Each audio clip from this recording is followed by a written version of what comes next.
கிறிஸ்துக்குள் மிகவும் பிரியமான சகோதர சகோதரி யாவருக்கும் யெஷுவா கிறிஸ்துக்குள்ளான அன்பான வாழ்த்துக்களை தெரிவித்துக் கொள்கிறேன். நாம் இப்போ கடந்த சில வாரங்களாக குணப்பண்புகளை குறித்து நாம பார்த்து கொண்டிருக்கிறோம். அதுல முதலாம் நிலை குணப்பண்புகள், இரண்டாம் நிலை அதே போல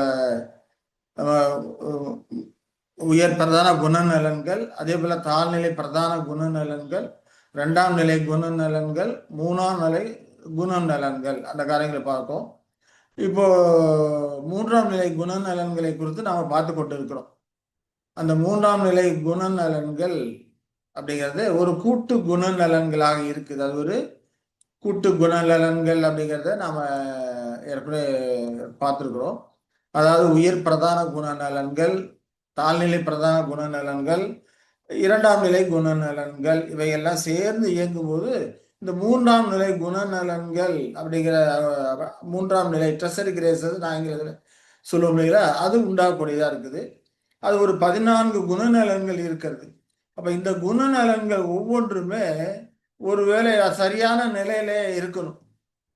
அது ஒருவேளை அந்த குணநலத்துல குறைபாடு ஏற்பட்டதுன்னா அதுல எந்த விதமான விளைவுகளை நமக்கு ஏற்படுத்தும். ஒருவேளை இயல்பு கடந்து அதிகமா போனுச்சுன்னா அது எந்த விதமான விளைவுகளை ஏற்படுத்தும் அப்படிங்கிறத இப்ப நாம பார்த்து கொண்டு இருக்கிறோம். அதுல இதுவரைக்கும் நாம 5 குணநலன்களை குறித்து நாம பார்த்திருக்கிறோம். பணிவு நயம் அப்படிங்கிறத குறித்து பார்த்திருக்கிறோம். அதே போல வைராக்கியம் அப்படிங்கிற குணநயம் குறித்து நாம பார்த்திருக்கிறோம். நடுநிலையோடு இருத்தல் அப்படிங்கிறத பார்த்திருக்கிறோம். கீழ்ப்படிதல் அப்படிங்கிறத பார்த்தோம். அது போற்றி துதிக்கும் பயபக்தி அப்படிங்கிறத கடந்த வாரம் நாம பார்த்துருக்குறோம். இப்போ நாம பார்க்க இருக்கிற அந்த குணநலன்கள் என்னன்னு பார்த்தோம்னா போதும் என்ற குணம் இல்லைங்களா. இது ஒரு மூன்றாம் நிலை குணநலமா இருக்கிறது. இந்த போதும் என்ற அந்த குணம் அப்படிங்கிறப்ப அதை குறித்து எப்படி வியாக்கியானம் பண்ணலாம் அப்படின்னா, சாதாரணமான அல்லது அனுகூலமான சூழ்நிலைகளில திருப்தியோடு இருக்கிறது. தேவன் நம்ம கொடுக்கிற ஆசீர்வாதங்கள் அது எவ்வளோ அதிகமானாலும் சரி, கொஞ்சமானாலும் சரி, கொடுத்திருக்கிற காரியங்கள்ல நாம் திருப்தியோடு இருக்கக்கூடிய காரியம் தான் போதும் என்ற ஒரு குணநலம். இது மூன்றாம் நிலை குணநலமாக இருக்கிறது அப்படிங்கிறத நான் பார்க்கிறோம். சாதாரணமாகவே கர்த்தருடைய பிள்ளைகளுக்கு தேவன் இம்மைக்குரிய காரியங்களை நூறத்தனையா கொடுக்கிறாரு. அது யாருமே உணர்றதே கிடையாது. இஸ்வாக்கு சொல்றாரு, என் நிமித்தம் தகப்பனாக தாயாத மனைவியா பிள்ளைகளாக விட்டவன் எவனும் இம்மையிலே நூறத்தனையாக மறுமையிலே நித்திய ஜீவனை பெறுவான் அப்படிங்கிறார். அப்ப தேவன் நம்ம கொடுத்திருக்க இம்மைக்குரிய ஆசீர்வாதங்களும் கூட நூறத்தனையாக கொடுக்கிறாரு. நமக்கு என்ன ஸ்டேஜ் இருக்கோ அதுக்கு தகுந்த விதமாக நூறத்தனையான பலாபலன்களை அவர் நமக்கு கொடுக்கிறாரு. ஆனாலும் கூட நம்ம என்ன பண்றோம், அவர் கொடுத்திருக்க நூறத்தனையாங்கிற அந்த உணர்வு இல்லாதபடிக்கு, அது போதும்னு நினைக்காதபடிக்கு இன்னும் அதிகமா வேணும் தான் நினைக்கிறோம். நார்மலாவே தேவன் நமக்கு கொடுத்திருக்கிற காரியங்களை, ஆசீர்வாதங்களை நம்ம அதை சந்தோஷம் மகிழ்ச்சியும் காணாதபடிக்கு நம்ம என்ன பண்றோம், அடுத்தவங்களை பார்க்கிறோம். அடுத்தவங்களை பார்த்துட்டு அது போல நான் இருக்கணும், தேவன் கொடுத்ததுல முதல்ல திருப்தி அடைந்து சந்தோஷமா இருந்து தேவனுக்கு நன்றி செலுத்த கடமைப்பட்டிருக்கோம். அதை செலுத்தாதபடிக்கு கிடைச்ச உடனே அடுத்த ஆளுக பார்க்குறோம். அக்கம் பக்கத்துல இருக்கிறவங்களையோ மற்ற நண்பர்களையோ பார்த்துட்டு அவங்களாம் அப்படி இருக்காங்க இப்படி இருக்காங்க, அந்த அளவுக்கு போகணும் அப்படின்னு சொல்லி இந்த விதமா போயிட்டே இருக்கும்போது தேவன் நம்ம கொடுத்திருக்க ஆசீர்வாதங்களே அது அனுபவிக்காதபடிக்கு இன்னும் மேலும் மேல் வேணும் அப்படிங்கிற மாதிரி தான் போய் கொண்டு இருக்கிறாங்க. இப்போ உதாரணத்துக்கு பார்த்தோம்னா, நம்ம ஒருத்தர் வீட்டிலேயே இருக்கிறோம், வீட்டில் பிள்ளைங்க சின்ன பிள்ளைங்க இருக்கிறாங்க, 2 3 பிள்ளைங்க இருந்தாங்கன்னா அவங்களுக்கு ஒரு காரியம் அல்லது ஒரு ட்ரெஸ்ஸோ துணியோ இல்லை ஏதாவது ஒரு கிஃப்டோ பேனா பென்சிலு இந்த மாதிரி இல்லை ஸ்நாக்ஸு எது எடுத்து வந்தாலும் சரி, இந்த பிள்ளைங்க என்ன பண்ணும், தனக்கு பங்கிட்டு தான் கொடுப்பாங்க. தாய் தகப்பன் எந்த ஒரு பாகுபாடும் பார்க்க மாட்டாங்க. அவங்களுக்கு தகுந்த விதமாக பாகுபாடை பார்க்காம பங்கிட்டு தான் கொடுப்பாங்க. எது வாங்கிட்டு வந்தாலும் சரி, சரியான விதத்தில் பங்கிட்டு கொடுப்பாங்க. தாய் தகப்பன்கிட்ட எந்த ஒரு ஏற்றத்தாழ்வும் இருக்காது. ஆனால் இந்த பிள்ளைங்க என்ன பண்ணும், தனக்கு என்ன கொடுத்துருக்காங்களோ அதை பார்க்காது. பக்கத்தில் அடுத்தவங்களுக்கு அண்ணனுக்கோ தம்பிக்கு என்ன கொடுத்துருக்குறாங்க அதுபோல் நமக்கு இருக்கா, இப்படிதான் கம்பேரிசன் பண்ணிக்கிட்டே இருப்பாங்க. அப்போ கொடுத்துருக்கிறதுல போதுங்கிற எண்ணம் இருக்காது. அது போலதான் இன்னைக்கும் அநேக கிறிஸ்தவர்கள் இருக்காங்க. தேவனுடைய பிள்ளைகள் சொல்லி கொண்டு இருக்கிறவங்க தேவன் நமக்கு கொடுத்திருக்கிற இந்த ஆசீர்வாதங்களை கண்ணோக்காதபடிக்கு அடுத்தவங்களையும் மற்றவங்களையும் பார்த்துட்டு அது போல வேணும் அது போல வேணும்னு சொல்லிட்டு தான் போய் கொண்டே இருக்கிறாங்க. ஆனா அந்த விதமா இருக்கு தவறான ஒரு காரியமா இருக்கிறது. தேவன் நமக்கு கொடுத்துக்கிற காரியங்கள் ஒரு சாதாரண சூழ்நிலையானாலும் சரி, அனுகூலமான சூழ்நிலையில திருப்தியோடு இருக்கும். தேவன் நமக்கு கொடுத்திருக்கிறது நமக்கு தகுதியானது படிக்க கொடுத்திருக்கிறார். அது நூறத்தனையாக கொடுக்குறேன்னு சொல்லியிருக்காரு. நிச்சயமா அவர் கொடுத்துருக்கிறது நூறத்தனையாக தான் இருக்கும். அப்படிங்கிறப்ப அதிலே நாம் என்ன பண்ணோம், திருப்தி இருக்கணும், போதும் என்ற மனதோடு இருக்கணும். அப்படிங்கிறது தான் அது ஒரு குணப்பண்பா இருக்கு. போதும்னு நினைக்கிற ஒரு குணப்பண்பா இருக்குது. அந்த போதும்னு நினைக்கிற குணப்பண்பு வந்துருச்சுனாக அவங்கள்ட்ட ஒரு சந்தோஷம், மகிழ்ச்சி இருக்கும். பத்துல அப்படின்னு நினைக்கும் போது தான் அந்த மகிழ்ச்சி அற்று என்ன பண்ணாங்க, இன்னும் வேணும் இன்னும் வேணும்னு சொல்லிட்டு தொடர்ந்து பிரயாசப்பட்டு குதிரை ஓடுற மாதிரி ஓடிக்கிட்டே இருக்கிறாங்க. வாழ்க்கைக்குள்ள அப்படியே ஓடிக்கிட்டே இருக்கிற ஆட்களும் இருக்கிறாங்க. நம்ம அனுபவத்திலே பார்த்துப்போம்.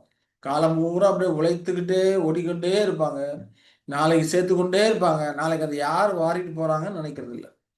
அப்ப இருக்கிறத வச்சு நம்ம திருப்தி பட்டுக்கணும். தேவ பக்தியில அதிகமா வளரணும் அப்படிங்கிறதா தேவன் நமக்கு கொடுத்திருக்கிற ஒரு காரியமா இருக்கு. அது ஒரு தேவ சாயலாக இருக்குது. அதுல இந்த போதும் என்ற குணத்தை குறித்து வேதாகமத்துல என்ன சொல்லுது அப்படின்னு சொல்லி நம்ம பார்க்கலாம். அப்போ 1 தீமோத்தேயு 6ல 6 முதல் 8 வரைக்கும் படிக்கலாம்.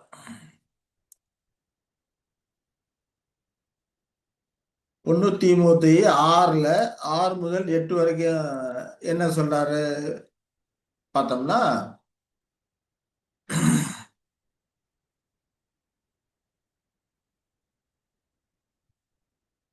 போதும் என்கிற மனதுடனே கூடிய தேவபக்தியே மிகுந்த ஆதாயம் இல்லையா? ஆமா. உலகத்திலே நாம் ஒன்றும் உலகத்திலே படிங்க. கொண்டு வந்ததும் இல்லை, இதிலிருந்து நாம் ஒன்றும் கொண்டு போவதும் இல்லை என்பது நிச்சயம். உண்ணவும் உடுக்கவும் நமக்கு உண்டாயிருந்தால் அது போதும் என்றிருக்க கடவோ.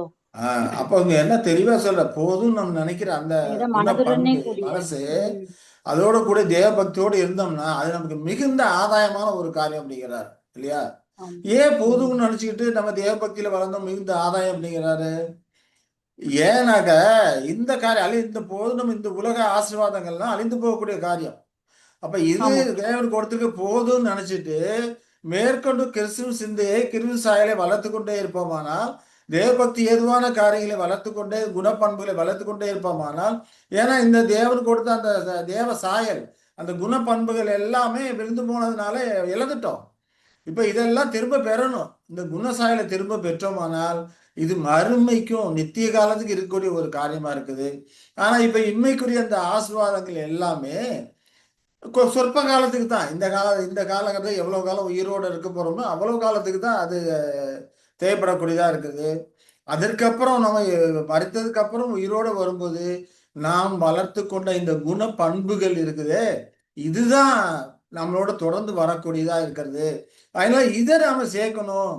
போதும் தேவன் இந்த அதுக்காக வேண்டி தேவன் தன்னுடைய பிள்ளைகள் ஒரு அப்பத்துண்டுக்காய் எழுந்து திரிகிறதை பார்த்ததில்லைன்னு சங்கீதக்காரன் சொன்னது போல, கர்த்தருடைய பிள்ளைகள் அந்த மாதிரி ஏழ்மையான நிலையிலோ அப்பத்துண்டுக்காகவோ பசி பட்டினா இருக்க தேவன் என்ன பண்ண மாட்டாரு, விடமாட்டாரு.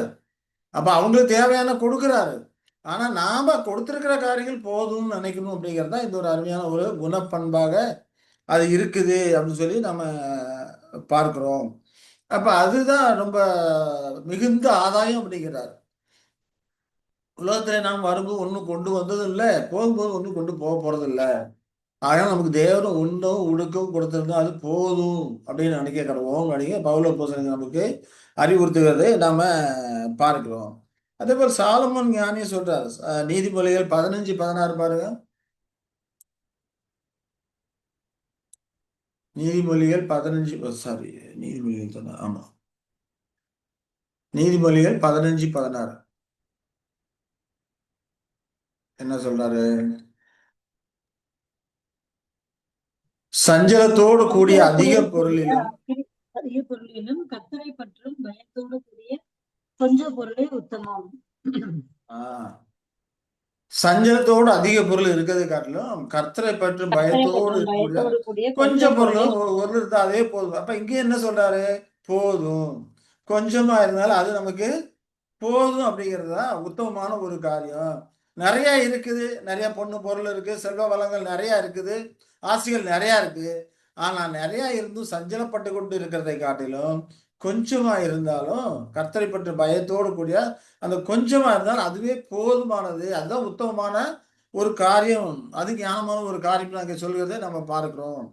அதனால எந்த அளவுக்கு வசதி வாய்ப்புகள் பொருள் இதெல்லாம் அதிகமாக பெருகுதோ சஞ்சலமும் அதிகமாக பெருகி கொண்டே போகும் அப்படிங்கிறது தான் நமக்கு இங்கே தெரியக்கூடிய ஒரு காரியமா இருக்குது. அப்போ அதிக பொருளை கொடுத்து சஞ்சலப்பட்டு கொண்டு இருக்கிறத காட்டிலும் தேவன் நமக்கு கொடுத்திருக்கிற ஆசீர்வாதமான காரியங்கள், இந்த உலகத்துக்குரிய இன்மைக்குரிய ஆசீர்வாதங்கள் போதும் அப்படின்னு நாம கருத்தில் கொண்டு அப்படிப்பட்ட ஒரு குணப்பண்பிலே தெய்வீக சாயலை வளர்த்துக் கொள்ளக்கூடியவர்களாக, தேவ பக்தியை வளர்த்துக் கொள்ளக்கூடியவர்களாக நாம் இருந்தோம் என்றால் அது உத்தமமான காரியம், அதாவது மேன்மையான உயர்வான ஒரு காரியமா இருக்குது. நாம இந்த காலகட்டத்தில் எந்த அளவுக்கு உத்தமமா இருக்கிறோமோ, நீதியா நியாயமா இருக்கிறோமோ, இந்த குணப்பண்புகள் நம்மோடு கூட வரக்கூடியதாக அது இருக்குது. மறுமைக்கும் பிரயோஜனமா இருக்கக்கூடியது இதுதான் அப்படிங்கிறத நாம புரிந்து கொள்கிறோம். இதுல 16ல 8 படிக்கலாம். நீதிமொழிகள் 16ல 8.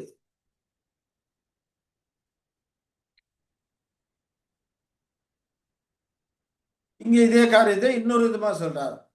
அநியாயமாய் வந்த அதிக வருமானத்திலும், இல்லையா, நியாயமாய் வந்த கொஞ்சம் வருமானமே உத்தமம் என்று அங்க சொல்லுகிறார். இப்ப அதிகமான வருமானம் அநியாயம் செய்து அக்கிரமம் செய்து அதிகமான வருமானத்தை சேர்க்கறதை காட்டிலும் நியாயமாய் நாம உழைச்சி சம்பாதிக்கிற அந்த கொஞ்சம் வருமானம் உத்தமமான ஒரு காரியம் என்று அங்க சொல்கிறது நாம பார்க்கிறோம். ஏன்னா இதுதான் நமக்கு மனதுக்கு சந்தோஷத்தையும் கொடுக்கக்கூடியதா இருக்கும். நிறைய ஐஸ்வர்யம் இருக்கும்போது அது சஞ்சலத்தை கொடுக்கக்கூடியதாக தான் இருக்குது அப்படிங்கிறத இங்க சாலமோன் ஞானி அழகாக சொல்கிறார் அப்படிங்கிறதை பார்க்கிறோம். அதே போல எபிரேயர்ல பவுல் அப்போஸ்தலன் சொல்றார். எபிரேயர் 13:5 பாருங்க.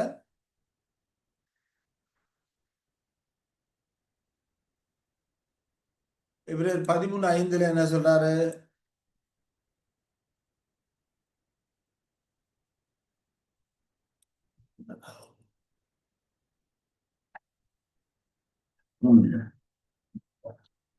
நீங்கள் பண ஆசை இல்லாதவர்களாய் நடந்து உங்களுக்கு இருக்கிறவைகள் போதும் என்று எண்ணுங்கள். நான் உன்னை விட்டு விலகுவதும் இல்லை, உன்னை கைவிடுவதும் இல்லை என்று அவர் சொல்லி இருக்கிறாரு. அப்போ ஆண்டவர் நம்மோடு கூட இருக்கிறார், நம்ம விட்டு விலகிறது இல்லை, கைவிடுறது இல்லை. அப்படிங்கிறப்போ இப்ப இந்த உலக ஆசைகளை காரியங்கள், இந்த உலக ஆசீர்வாதமான காரியம் எப்போ நம்மகிட்ட இருக்கும். ஆகையினால பண ஆசை இருக்கக்கூடியவர்களா இருக்காதீங்க. தேவன் நமக்கு கொடுத்திருக்கிற காரியங்கள் போதும்னு எண்ணுங்க அப்படிங்கிறார். ஏன்னா நம்மகிட்ட விலகுவதும் இல்லை, கைவிடுவதும் இல்லை. அப்ப எங்க எந்த ஒரு மனிதன் பணாசை இல்லாம நமக்கு இருக்குது போதும், கர்த்தர் கொடுத்தது போதும்னு நினைக்கிறானோ அப்படிப்பட்டவங்களை தான் தேவன் அவர்களை விட்டு விலகுவதும் இல்லை, கைவிடுவதும் இல்லை.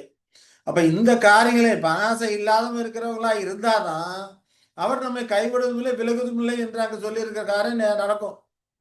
பணாசை இருக்கிறவர்களா இருந்தாங்க அவர் கைவிட்டு விடுவார் அப்படிங்கிறதா இதோட அர்த்தமாக இருக்குது. அப்ப அவர் நம்மோட கூட இருக்கிறதுனால நம்ம பணாசை இல்லாதவர்கள் இருக்கணும். இந்த உலகத்தை எவ்வளவு ஆசைப்பட்டவர்களா இருந்தாலும் கூட தேவபக்தி ஏதோ கர்த்தரை அறிவு, இல்லையா, அந்த கர்த்தரையும் ஆண்டவரை யெஷுவா கிறிஸ்துவையும் அறிகிற அறிவு, யாவே தேவனையும் யெஷுவா கிறிஸ்துவையும் அறிகிற அறிவு இருக்குதே, அதுதான் முக்கியமான ஒரு காரியம். ஏன்னா காரியம் அதுதான் நமக்கு நித்திய ஜீவனுக்கு ஏதோ கொண்டு போகக்கூடியதா இருக்குது, இல்லையா. ஒன்றான மெய்தேவனாகி உண்மையும் நீர் அனுப்பினவராய் யேசுவா கிறிஸ்துவை அறிவதே நித்திய ஜீவன் அப்படிங்கிறார். அவர் நம்மோட கூட எப்போ இருக்கிறேன் அப்படிங்கிறார். எப்போ பண ஆசை இல்லாதவர்களாம் நடக்கும்போது, நமக்கு தேவன் கொடுத்து போதும்னு நினைக்கும் போது நம்ம விட்டு விலக மாட்டார், நம்மளோட கூட இருக்கிறாரு அப்படிங்கிறத நாம புரிந்து கொள்கிறோம். அப்ப இது மேன்மையும் உயர்வான ஒரு காரியமா இருக்கிறது. ஆனா பண ஆசை எப்படி இருக்கு? எல்லா தீமைக்கும் வேறா இருக்குது அப்படிங்கிறது மற்றொரு காரிய இடத்துல சொல்றாரு. பண ஆசை எல்லா தீமைக்கும் வேறா இருக்குது. ஆகினால இதெல்லாம் விடணும் அப்படிங்கிறது தான் நம்ம சொல்லக்கூடிய ஒரு காரியம் இருக்கு. ஆகினால்தான் போதும் என்கிற அந்த குணம் 3ஆம் நிலை குணநலன்களாக இருக்கிறது. அதுல பார்த்தோம்னா பொறுமை, தாழ்மை இதெல்லாமே கூட்டு பண்புகளா இருக்குது. பணிவு நயம் இதெல்லாமே சேர்த்து இதெல்லாம் இருந்தாதான் அவங்க எப்படி அந்த பண ஆசை இல்லாதவங்களா கர்த்தர் கொடுத்துருக்கிறது போதும்னு நினைக்குவாங்க. சரி, லூக்கா 3:14 பார்ப்போம். லூக்கா 3:14 என்ன சொல்றாரு?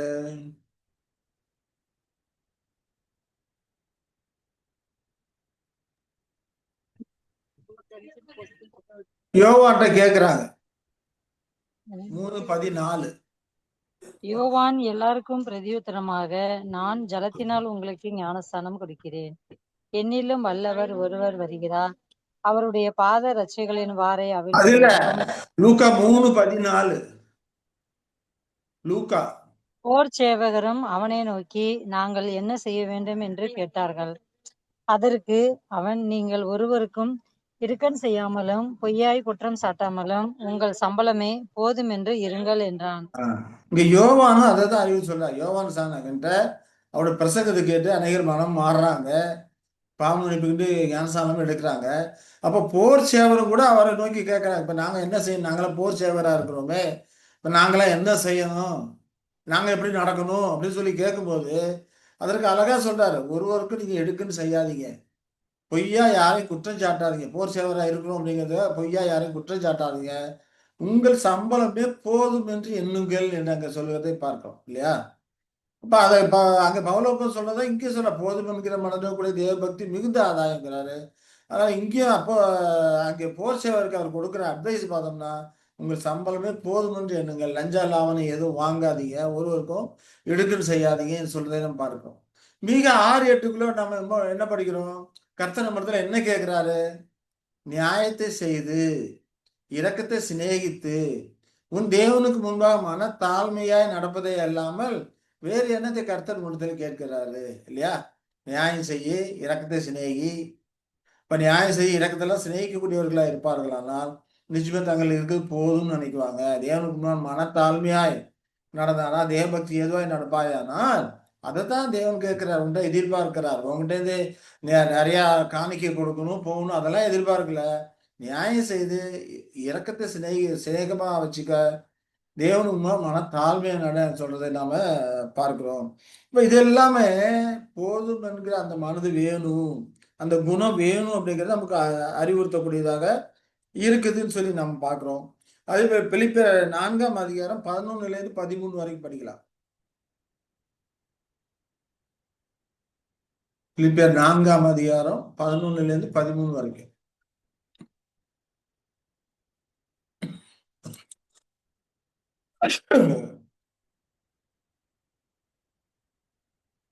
என்னை பலப்படுத்துகிற கிறிஸ்துவினாலே எல்லாவற்றையும் செய்ய எனக்கு பலன் உண்டு. இல்ல 11 வரைக்கும். என் குறைச்சலினால் நான் இப்படி சொல்லுகிறதில்லை, ஏனெனில் நான் எந்த நிலைமையில் இருந்தாலும் மன ரம்மியமாய் இருக்க கற்றுக்கொண்டேன். தாழ்ந்திருக்கவும் எனக்கு தெரியும், வாழ்ந்திருக்கவும் எனக்கு தெரியும், எவ்விடத்திலும் எல்லாவற்றிலும் திருப்தியா இருக்கவும் பட்டினியா இருக்கவும் பரிபூர்ணம் அடையவும் குறைவுபடவும் போதிக்கப்பட்டேன். என்னை பலப்படுத்துகிற கிறிஸ்துவினாலே எல்லாவற்றையும் செய்ய எனக்கு பலன் உண்டு. அப்ப எந்த நிலைமையில இருந்தாலும் மன ரம்மியமா ரம்மியமா இருக்க கற்றுக்கொண்டேன் அப்படிங்கிறார். வாழ்ந்திருக்கும் தெரியும், தாழ்ந்திருக்கும் தெரியும், வாழ்ந்திருந்தாலும் சரி தாழ்ந்திருந்தாலும் சரி, எவ்விடத்திலும் திருப்தியா இருக்க இல்லையா, எவ்விடத்திலும் திருப்தியா இருக்க, பட்டினியா இருக்க, பரிபூர்ணம் குறைபடும் போதிக்கப்பட்டேன் அப்படிங்கிறாரு. இப்ப ஆண்டவர் எப்படிப்பட்ட ஒரு சூழ்நிலைகள் கொடுத்தாலும், உயர்வை கொடுத்தாலும் தாழ்வை கொடுத்தாலும் நான் மன ரம்மியமா இருப்பேன் அப்படிங்கிறார். இதுதான் அந்த போதும் என்கிற அந்த குணம் இருக்குது, அந்த குணத்தோட பண்பு இதுதான். அதோட வியாக்கியானத்தை வேத வசனங்களே இவ்வளவு தெளிவா கொடுத்திருக்கிறார் இல்லையா? அப்ப எந்த நிறை இருந்தா, அதே போலதான் யோபு சொல்றாரு.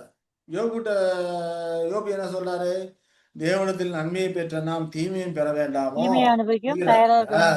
அவர் என்னை கொன்று போட்டாலும் நான் அவரிடத்துல நம்பிக்கையா இருப்பேன் அப்படிங்கிறாரு.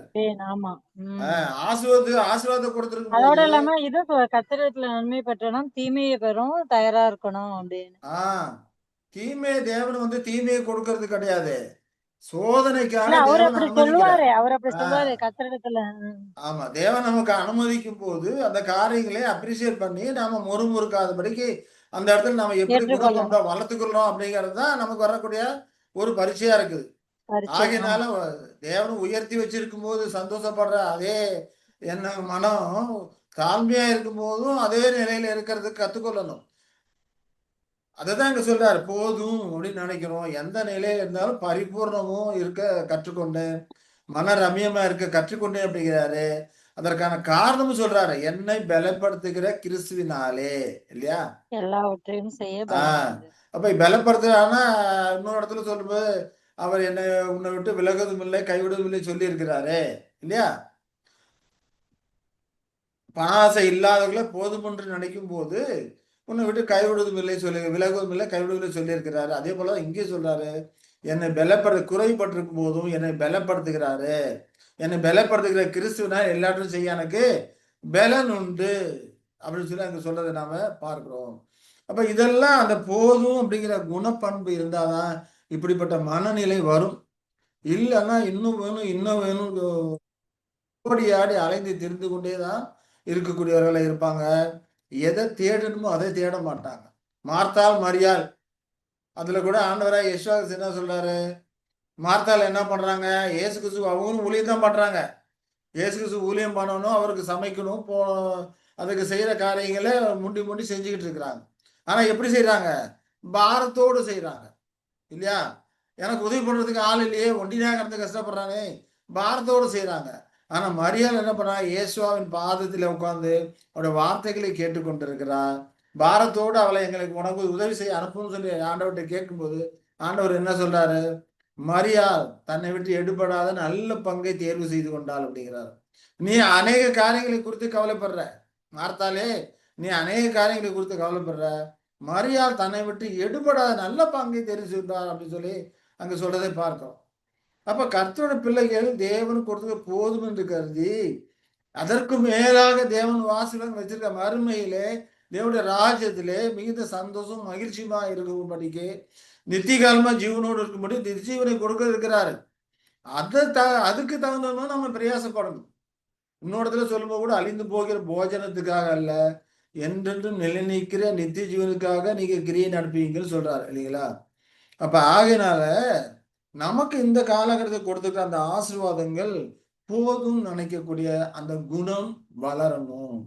அதான் இங்க நமக்கு சொல்லக்கூடியது மூன்றாம் நிலை குணப்பண்பாக இருக்குது அப்படின்னு சொல்லி நம்ம பார்க்கிறோம். சரி, ஒருவேளை இந்த மூன்றாம் நிலை குணப்பண்புகளை குறைபட்டிருந்தா என்ன ஆகும் இல்லையா?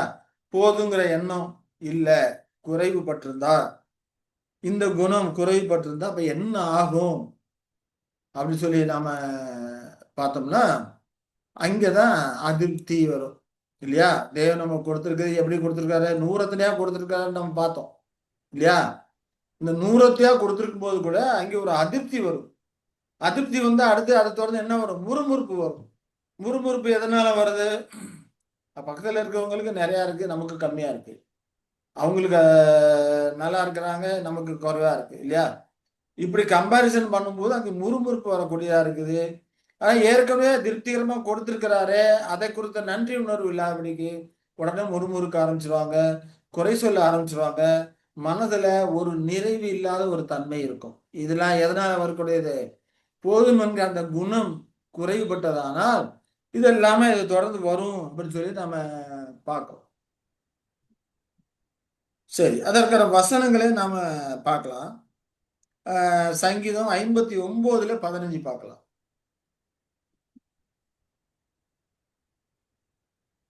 சங்கீதம் 59:15 என்ன சொல்றாரு சங்கீதக்காரர்,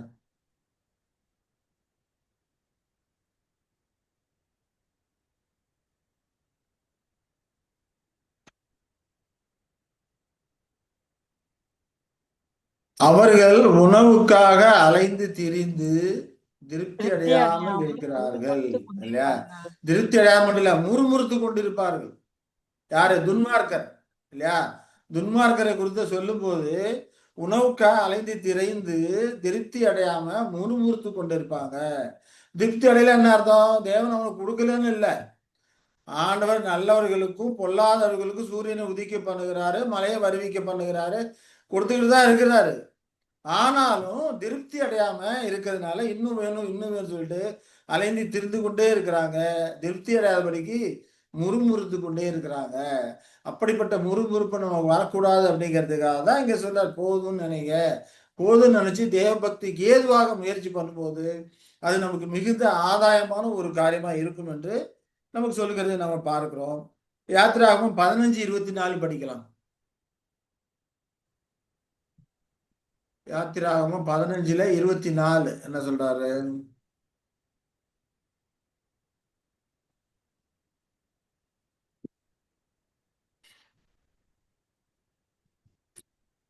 23, 24 ரெண்டுமே படிக்கலாம்.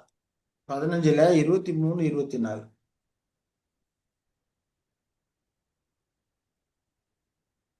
அவர்கள் படிங்க. மாராவிலே வந்தபோது மாராவின் தண்ணீர் கசப்பாய் இருந்ததினால் அதை குடிக்க அவர்களுக்கு கூடாதிருந்தது. அதனால் அவ்விடத்து மாறா என்று பெயரிடப்பட்டது. அப்பொழுது ஜனங்கள் மோசேக்கு விரோதமாய் முறுமுறுத்து என்னத்தை குடிப்போம் என்றார்கள். மோசே கர்த்தரை நோக்கி கூப்பிட்டான். போதும் போதும் அப்பொழுது போதும் சிஸ்டர். எண்ணத்தை குடிப்போம் என்றார்கள். இப்ப ஆண்டவர் அதிசயத்தக்க விதமாய் 10 உபாதைகளை கொடுத்து எகிப்திலிருந்து அடிமைத்தை கொண்டு வர்றாரு. வர்ற வழியில செங்கடலை பிளந்து அவர்களுக்கு வழி உண்டாக்கி கொண்டு வர்றாரு. பகல்ல மேகஸ்தம்பம், இரவில் அக்கினி ஸ்தம்பத்திலும் வழிகாட்டி கொண்டு வர்றாரு. இப்படி எல்லாம் கொடுத்து கொண்டு வரும்போது இல்லையா, இவர்களும் அவங்க பாக்குறாங்க, கண் கூட பாக்குறாங்க. பார்த்துட்டு இங்க ஒரு இடத்துல வரும்போது அந்த தண்ணி கசப்பா இருக்குதே, என்னத்தை குடிப்போம்னு சொல்லிட்டு ஆண்டவர்கிட்ட மனத்தாழ்மையா கேட்டுக்கணும். இவங்க என்ன பண்ணிருக்கணும்? குறைபடும் போது ஆண்டவர்கிட்ட மனத்தாழ்மையா கேட்டுக்கணும். ஆண்டவரே எனக்கு தண்ணி வேணும்னு சொல்லி மனத்தாழ்மையா கேட்டுக்கணும். ஆனா அவங்க என்ன பண்றாங்க? மோசைக்கு விரோதமாக முறுமுறுத்து குறை சொல்ல ஆரம்பிக்கிறாங்க, முறுமுறுக்க ஆரம்பிக்கிறாங்க இல்லையா? இன்னைக்கும் அநேகர் அப்படித்தான் பண்றாங்க. நமக்கு ஒரு கஷ்டமோ துன்பமோ வந்துட்டா, நான் என்ன பாவம் செஞ்சேன், ஆண்டவன் எனக்கு மட்டும் ஏன் இவ்வளவு உபத்திரத்தையும் துன்பத்தையும் கொடுக்குறாரு, இப்படிதான் அநேகர் சொல்லுவாங்க. எனக்கு மட்டும் எல்லாருக்கும் பிரச்சனைகள், உபத்திரங்கள், துன்ப துயரங்கள், வாழ்வில் ஏற்றத்தாழ்வு எல்லாத்துக்கும் தான் இருக்கும். ஆனா நாம என்ன பண்றோம்? நமக்கு கொஞ்சம் கஷ்டம் வந்த உடனே கடவுள் ஏன் தான் என்ன மட்டும் இப்படி சோதிக்கிறாரோ தெரியலையே, நான் ஒரு பாவமும் செய்யலையே, ஒரு தப்பும் பண்ணலையே, எனக்கு மட்டும் ஏன் இவ்வளவு கஷ்டம், இப்படித்தானே ஒவ்வொருத்தரும் கேட்குறாங்க. அப்ப கேட்கும்போது இந்த காரியம் எப்படிப்பட்டதா இருக்குது? முறுமுறுத்தல் இல்லையா? தேவனுக்கு விரோதமாக முறுமுறுக்கிற காரியமா இருக்குது. இப்ப வாழ்ந்திருக்கும் போது நல்லா இருந்துட்டு, வாழ்ந்திருக்கும் போது நன்றி செலுத்தினாங்களா? அதையும் செஞ்சிருக்க மாட்டாங்க. தாழ்ந்திருக்கும் போது மட்டும் அந்த காரியங்களை செய்யக்கூடியவர்களாக அவங்க இருக்கிறாங்க. இப்ப இதெல்லாம் என்னது? அந்த போதும், தேவனுக்கு கொடுத்திருக்க போதும் என்று, தேவன் கொடுத்திருக்க ஆசீர்வாதம் கொடுத்து மேன்மையாக உயர்வாக மதிக்காதபடிக்கு, போதும் என்று நினைக்காதபடிக்கு, அந்த குணம் குறைபட்டிருக்கனால வரக்கூடிய ஒரு அதிருப்தி, ஒரு முறுமுறுப்பு இல்லையா? தண்ணி கசப்பா இருந்தா அவங்க ஆக்சுவலா என்ன செஞ்சிருக்கணும்? மனத்தாழ்மையா இருந்து, ஆண்டவரே தண்ணி கசக்குது, இப்ப நான் என்ன பண்ணேன் அப்படின்னு சொல்லி கேட்டுக்கணும். இப்ப மனத்தாழ்மை கேட்டுக்கும் போது ஆண்டவர் நிச்சயமாக அவர்களுக்கு சரியான விதத்துல கொடுத்திருப்பாரு. ஆனா அங்க முறுமுறுக்கிறாங்க. அவர்களை வழிநடத்தி வந்த மோசைக்கு விரோதமாக முறுமுறுக்கிறாங்க. அது தேவனுக்கு விரோதமான பாவமா இருக்குதுன்னு சொல்லி பார்க்கிறோம். அழகா ஆண்டவர் அவங்களுக்கு கை காமிக்கிறார். ஒரு மரத்தை காமிச்சாரா, தண்ணியில போட்டோம்னா அது மதுரம் ஆயிற்று இல்லையா? சொல்லி அங்க சொல்றதை நான் பார்க்கிறோம். அப்ப இதுல இருந்து நமக்கு வரக்கூடிய பாடம் என்னன்னா, அந்த முறுமுறுத்தல் அப்படிங்கிறது இருக்கவே கூடாது. குறை சொல்றது, முறுமுறுத்தல், தேவனுக்கு விரோதமா பேசுறது இதெல்லாம் இருக்கவே கூடாது. அப்ப இதெல்லாம் இருக்கக்கூடாதுன்னா, ஆண்டவர் நமக்கு அதிகமாக கொடுத்திருக்கிறாரு. நூறத்தனையா கொடுத்திருக்கிறாரு. அவர் கொடுத்தது நமக்கு போதும் அப்படிங்கிற அப்படிப்பட்ட ஒரு மனநிலை இருந்தால் தான் இந்த முறுமுறுப்புலாம் இருக்காது. அதிருப்தி இருக்காது. மற்றவர்களை கம்பேரிசன் பண்ணி பார்க்க மாட்டோம். ஆண்டவர் ஒரு தாளந்து அந்த பென்னி உண்மையில சொல்றார் இல்லையா? பென்னி உண்மையில நீங்க கேட்டிருப்பீங்க. பென்னி உண்மையில பார்த்தோம்னா, அதிகாலமே போய் ஆட்களை திராட்சை தோட்டத்துக்கு வேலைக்கு அனுப்புறாரு. ஒரு பணம் கூலி பேசி அனுப்புறாரு. முதல்ல காலையில போகும்போது ஒரு பணம் கூலி பேசி அவங்கள வந்து போய் என் தோட்டத்துல வேலை செய்யுங்க. உங்களுக்கு ஆளுக்கு ஒரு பணம் தர்றேன்னு சொல்லிட்டு கூலி பேசி அனுப்புறாரு. அதுக்கப்புறம் 11ஆம் மணி வேலை, 3ஆம் மணி வேலை, ஆ அந்த மாரி போறார். அப்புறம் 5ஆம் மணி வேலை அதெல்லாம் போறார். போகும்போது மற்றவங்கள்ட்ட சொல்லும்போது, உங்களுக்கு நியாயமானபடி நான் கூலி தர்றேன். போய் வேலை செய்யுங்க அப்படின்னு சொல்லி சொல்றாருன்னு பார்ப்போம். ஆனா, கூலி கொடுக்கும்போது வந்தவங்க என்ன பண்றாங்க? முறுமுறுக்க ஆரம்பிக்கிறாங்க, குறை சொல்ல ஆரம்பிக்கிறாங்க அப்படின்னு சொல்லி நான் பார்க்கிறோம். ஏன்னா, பிந்தி வந்தவங்களுக்கு எல்லாத்துக்கும் ஒரு பணம் கொடுக்குறாரு. அப்ப முந்தி வந்தவங்கள என்ன பண்ணா நமக்கு அதிகமா கிடைக்கணும்னு எதிர்பார்க்கிறாங்க. அப்ப இங்க என்ன வருது? ஒரு கம்பேரிசன் பண்றாங்க. அவங்களுக்கு ஒரு பணம் கொடுத்துருக்கும் நமக்கு அதிகமா கொடுப்பாரு அப்படின்னு சொல்லி எதிர்பார்க்கிறாங்க. ஆனா ஆண்டவர் இவங்கள்ட்ட முத வேலைக்கு அமர்த்தவங்க என்ன சொன்னாரு? ஒரு பணம் தரேன்னு சொல்லி தான் வேலைக்கு அமர்த்தினாரு. அப்ப பிந்தி வந்தவங்களுக்கு அதே போல ஒரு பணம் கொடுக்குறாருன்னா, அந்த எஜமானுடைய ஒரு தாராள மனப்பான்மையை இவர்கள் பார்க்க தவறுறாங்க. தங்களுக்கு அதிகமா வேணும்னு மற்றவங்களோட கம்பேரிசன் பண்ணி எங்களுக்கு அதிகமா வேணும். நாங்க அதிகமா வேலை செஞ்சிருக்கோம். அதிகமா கஷ்டப்பட்டுருக்கோம். எங்களுக்கு அதிகமா வேணும் அப்படின்னு சொல்லி அங்க கேட்கறத நாம பார்க்கிறோம். அப்ப எஜமானோட அந்த தாராள மனது, இரக்க சுபாவம் இதெல்லாம் காணாங்க அவங்க தவறி போயிடுறாங்க. அதுபோலதான் மற்றவங்களோட கம்பேரிசன் பண்ணி நமக்கு கொடுத்திருக்கிறது தேவன் அதிகமாவே கொடுத்திருக்கிறாரு. ஒரு தாளந்து கொடுத்திருக்கிறாரு அப்படின்னா அது அவங்களுக்கு நூறத்தனையானது. அப்ப அதுவே நூறத்தனையா கொடுத்திருக்கும் போது அதுல கொண்டு படாதபடிக்கு அதிருப்தியாகி முறுமுறுக்கிறாங்க அப்படின்னு சொல்லி அங்க விசுவாச ஊமை சொல்றதை நம்ம பார்க்கிறோம். அப்ப எஜமான் என்ன சொல்றாரு? என் பணத்தை என் இஷ்டப்படி கொடுக்க எனக்கு உரிமை இல்லையா? நான் தாராளமா இருக்கிறதுனால நீ வன்கண்ணனா இருக்கலாமா என்று அங்கே சொல்லுகிறதை நாம பார்க்கிறோம். சரி. அப்போ இந்த போதுமென்ற மனது இல்லைன்னா இந்த விதமா அதிருப்தி தான் அங்க வரக்கூடியதா இருக்கும். முறுமுறுப்பு வரக்கூடியதா இருக்கும். தேவனுக்கு விரோதமாக முறுமுறுக்கக்கூடியவர்களா இருப்பாங்க. இதெல்லாம் என்னது? பாவமான ஒரு காரியம். அது பாவத்துக்கு வழிநடத்தக்கூடியதா இருக்குது. அதிருப்தி, முறுமுறுப்பு அப்படிங்கிறப்போ பாவத்துக்கு வழிநடத்தக்கூடியதா இருக்குது அப்படின்னு சொல்லி நம்ம பார்க்கிறோம். சரி. அது யாத்திராகமம் 16:2 படிக்கலாம். யாத்திராகமம் 16:2. அடிக்கடி இந்த காரியத்தை செய்து கொண்டே இருக்கிறான். அந்த வனாந்தரத்திலே இஸ்ரவேல் புத்திரராகிய சபையார் எல்லாரும் மோசேக்கும் ஆரோனுக்கு விரோதமா முறுமுறுத்து இல்லையா? இப்ப எதுக்காக முறுமுறுக்கிறாங்க பார்த்தோம்னா, அடுத்து 3ஆம் வசனம் சொல்றார். நாங்கள் இறைச்சி பாத்திர அண்டையிலே உட்கார்ந்து அப்பத்தை திருப்தியாக சாப்பிட்ட எகிப்து தேசத்திலே கர்த்தரின் கையால் செத்து போனோமானால் தாவிலை இல்லையா? அப்போ என்ன பண்ணாங்க? இறைச்சி வேணும்னு சொல்லி தங்களுடைய இச்சை நிறைவேற வேண்டும் என்று அங்க எதிர்பார்க்கிறாங்க. அப்ப இறைச்சி வேணும்னு சொல்லிட்டு அங்க பண்ணாங்க. அவங்களுக்கு ஒரு தேவனுக்கு விரோதமா முறுமுறுக்கிறாங்க அப்படின்னு சொல்லி நம்ம பார்க்கிறோம். அப்ப இவங்களுக்கு என்ன தேவை, என்ன கொடுத்தா சரியா இருக்குங்கிறது ஆண்டவருக்கு தெரியும் இல்லையா? ஆண்டவர் தகப்பன் தான் ஒரு பிள்ளையை தோளின் மேல் சுமந்து கொண்டு போறது போல அவளை எதிர்கொண்டு கொண்டு வந்துட்டு இருக்கிறாரு. இவர்களுக்கு என்ன நேரத்துல என்னென்ன தேவைன்னு அவருக்கு தெரியும். அப்படிங்கிறப்ப அவர் கொடுக்கறத சாப்பிட்டு கொண்டு திருப்தியோட இருந்திருக்கணும். ஆனா இறைச்சி வேணும்னு கேட்கிறாங்க. அப்ப இறைச்சி இல்லைன்னா செத்து போயிடுவாங்கன்னா அவங்க சொல்றாங்க, இந்த கூட்டம் முழுவதையும் பட்டினியால் கொல்லும்படி நீங்கள் எங்களை புறப்பட பண்ணி இந்த வனாந்தரத்தில் அழைத்து வந்தீர்கள் என்று அவர்களிடத்திலே சொன்னார்கள் என்று அங்கே சொல்லுகிறதை நாம பார்க்கிறோம் இல்லைங்களா? அப்ப இந்த விதமாக தான் இதெல்லாம் நமக்கு திருஷ்டாந்தங்களா வைக்கப்பட்டிருக்கு.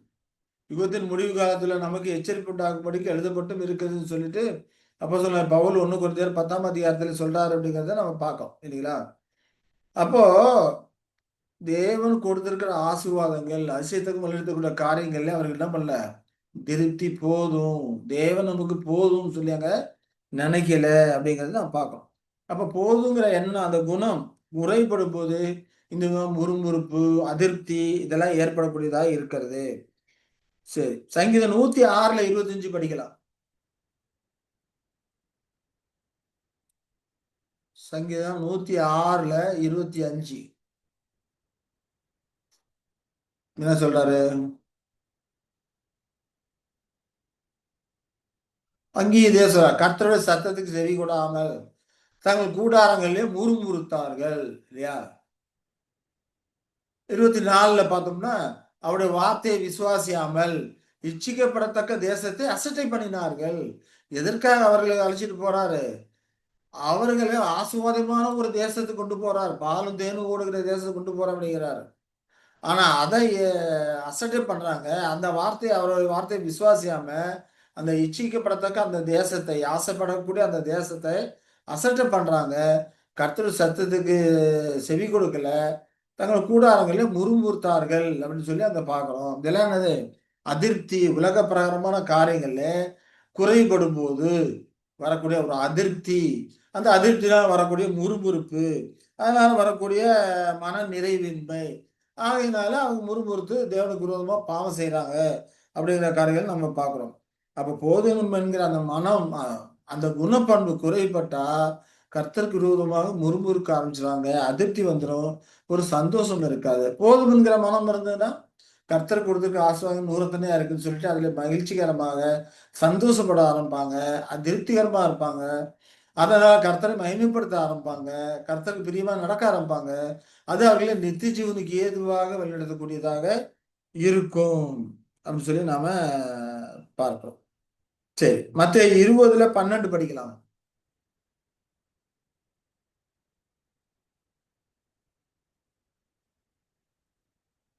மத்திய 20:12 என்ன சொல்றாரு? அந்த பென்னி உண்மையை குறித்து சொல்றாரு இல்லையா?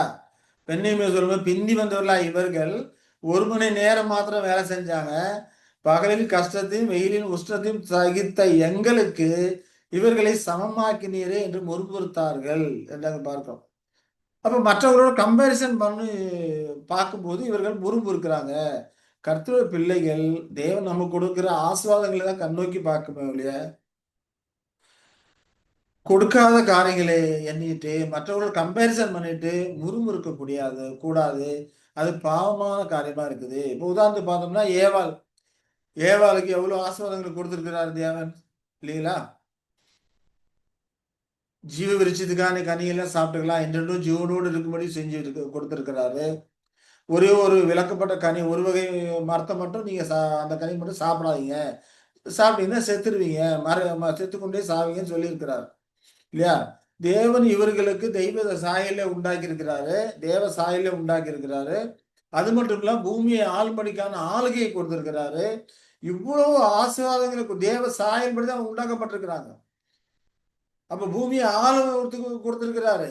மிருகங்கள் பறவைகள் எல்லாம் இவங்களுக்கு கீழ்ப்படுக்கும், அதான் நீங்க ஆண்டுகள் வந்து சொல்லியிருக்கிறாரு.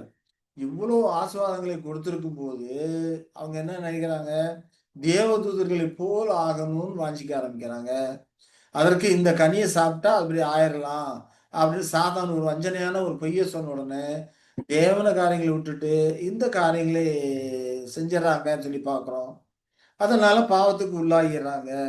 இப்படித்தான் அநேகர் கொடுத்திருக்கிற ஆசீர்வாதங்களை அதோட மேன்மையை உணராதபடிக்கு தேவன் நமக்கு கொடுத்திருக்கிற ஆசீர்வாதங்கள் 100 தடவை கொடுத்திருக்கிறாரு, அதுவே அதிகம். அப்படிங்கிறப்ப நாம இன்னும் மற்ற காரியங்களை தேடி திரிகிறோமே என்று எண்ணாதபடிக்கு அவர்கள் அதில் அந்த போதுங்கிற மனசுல குறைவுபட்டதுனால அதிருப்தியாகி முறுமுறுக்க ஆரம்பிக்கிறாங்க. கர்த்தருக்கு முறுமுறுக்கும் போது பாவமான செய்கையாக ஆகுதுன்னு சொல்லி நம்ம பார்க்கிறோம். லூக்கா 5:30 படிக்கலாம்.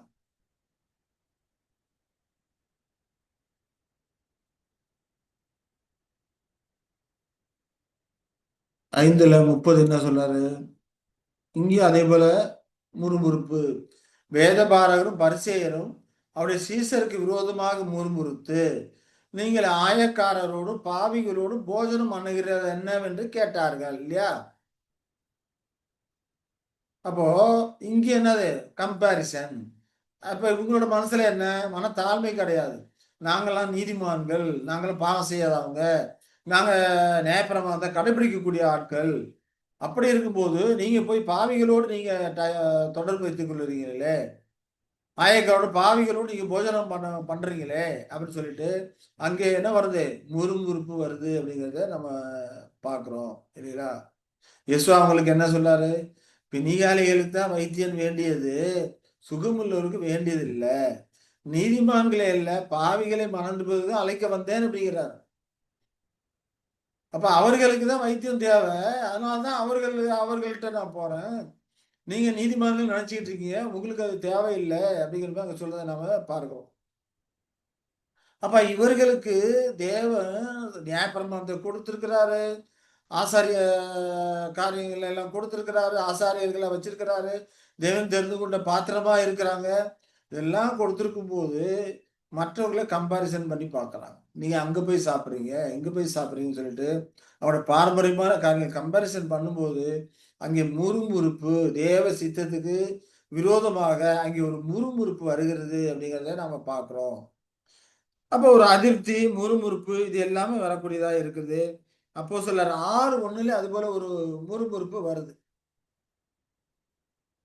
அப்போஸ்தலர் 6:1 பார்த்தோம்னா நிறைய இடங்கள் அங்க சொல்லப்பட்டிருக்கு. இந்த மாதிரி அந்நாட்களிலே சீசர்கள் பெருகின போது கிரேக்கரானவர்கள் தங்கள் விதவைகள் அன்றாட விசாரணையில் திட்டமாய் விசாரிக்கப்படவில்லை என்று எபிரேயருக்கு விரோதமாய் முறுமுறுத்தார்கள்.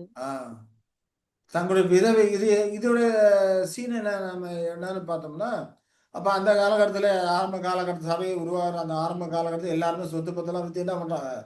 அப்போஸ்தலர் காலடியை வச்சு பொதுவா அனுபவிக்கிறான் இல்லையா? பொதுவா அனுபவிக்கிற அந்த காலகட்டத்துல என்ன வருது? அங்கே ஒரு முறுமுறுப்பு வருது. அந்நாட்கள் சீசர்கள் பெருகின போது சில கிரேக்கரானவர்கள் தங்களோட விதவைகள்லாம் அன்றாட விசாரணைகளை திட்டமா விசாரிக்கப்படவில்லைன்னு சொல்லி எபிரேயருக்கு விரோதமா முறுமுறுக்கிறாங்கன்னு சொல்லி பார்க்கிறோம். இது என்னது? உலகத்தரமான சாப்பாட்டு காரியங்கள் இல்லையா? அன்றாட விசாரணை என்னது? அன்னன்னைக்கு விசாரிக்கக்கூடிய சாப்பாட்டு காரியங்கள், உலகத்தரமான அந்த காரியங்கள்ல தங்களுடைய விதவைகள் சரியா விசாரிக்கப்படல, சரியா அவங்க கவனிக்கப்படல அப்படின்னு சொல்லி ஒரு முறுமுறுப்பு ஏற்படுது அப்படிங்கிறத நாம பார்க்கிறோம். அப்ப இதெல்லாம் என்னது? கர்த்தர் கொடுத்திருக்க போதும்னு நினைக்காதபடிக்கு அதுல குறைவுபட்டிருக்கிறதுனால வரக்கூடிய முறுமுறுப்பா இருக்குது அப்படின்னு சொல்லி பார்க்கிறோம். பிலிப்பியர் 2:16 படிக்கலாம்.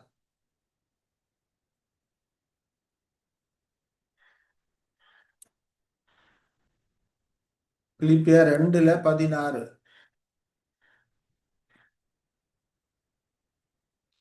அதனால்தான் அப்போஸ்தலர் பவுல் சொல்றார், எல்லாவற்றையும் முறுமுறுப்பு இல்லாமலும் தர்க்கிப்பு இல்லாமலும் செய்யுங்க. நான் வீணாக எல்லாவற்றையும் முறுமுறுப்பு இல்லாமலும் தர்க்கிப்பு இல்லாமலும் தர்க்கிப்பு செய்யுங்கள். இல்லாம செய்யுங்க அப்படின்னு சொல்லி சொல்றதை பார்க்கிறோம் இல்லையா?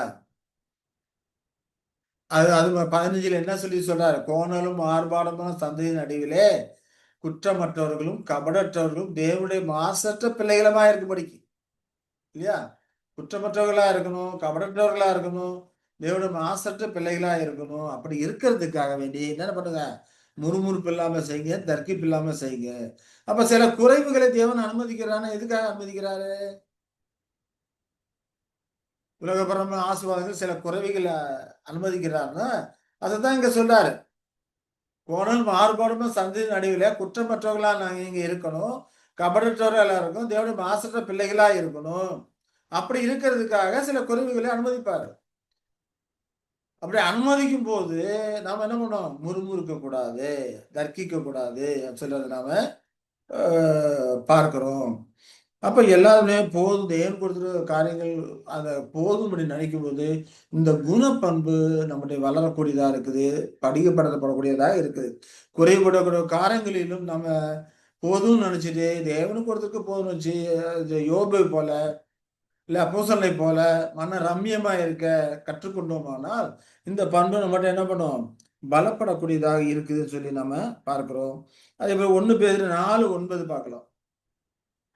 1 பேதுரு 4:9.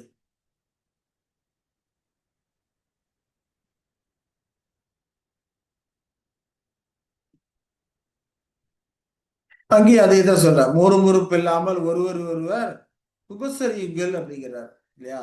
யாருக்கு விரோதமும் முறுமுறுக்காதீங்க. ஒருவருக்கொருவர் உபசரிக்கக்கூடியவர்களாக அன்பா உபசரிக்கக்கூடியவர்கள் இருங்க அப்படின்னு சொல்லி நாம பார்க்கிறோம் இல்லையா? எதற்காக அந்த உபசரிக்கும் சொல்றாரு? ஊக்கமான அன்பு உள்ளவர்களா இருக்கும். ஏன்னா அன்பு திரளான பாவங்களை மூடும். அப்ப எப்படி இருந்தாலும் 4 பேரு 10 பேர் இருக்கிற இடத்துல கொஞ்சம் ஏற்றத்தாழ்வு இருக்கத்தான் செய்யும். இப்படி இருக்கும்போது அது சரி பரவாயில்ல அப்படின்ற மாதிரியான ஒரு காரியம் வரணும். அப்படி வரணும்னா அங்க அன்பு வரும். அன்பு இருந்தா தான் அந்த மாதிரி வரும். அப்ப அன்பு இருந்தா சரி போதும் அப்படின்ற மாதிரி நினைக்கக்கூடியவர்களா இருப்பாங்க. இதெல்லாம் வளரணும்னா போதும்னு நினைக்கிறோம்.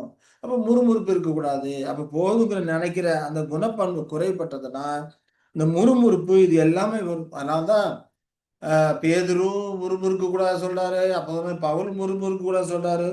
யூதாவும் அதைதான் சொல்றாரு. ஒவ்வொரு அப்போஸ்தலரும் அதை வலியுறுத்தக்கூடியவர்களா இருக்கிறாங்க. ஏன்னா முறுமுறுப்பு அப்படிங்கிறது தேவனுக்கு விரோதமான ஒரு பாவமான ஒரு காரியமா இருக்கு அப்படிங்கிறத நாம புரிந்து கொள்கிறோம். சரி. யூதாவுல 16வது வசனம் 1:16 படிக்கலாம்.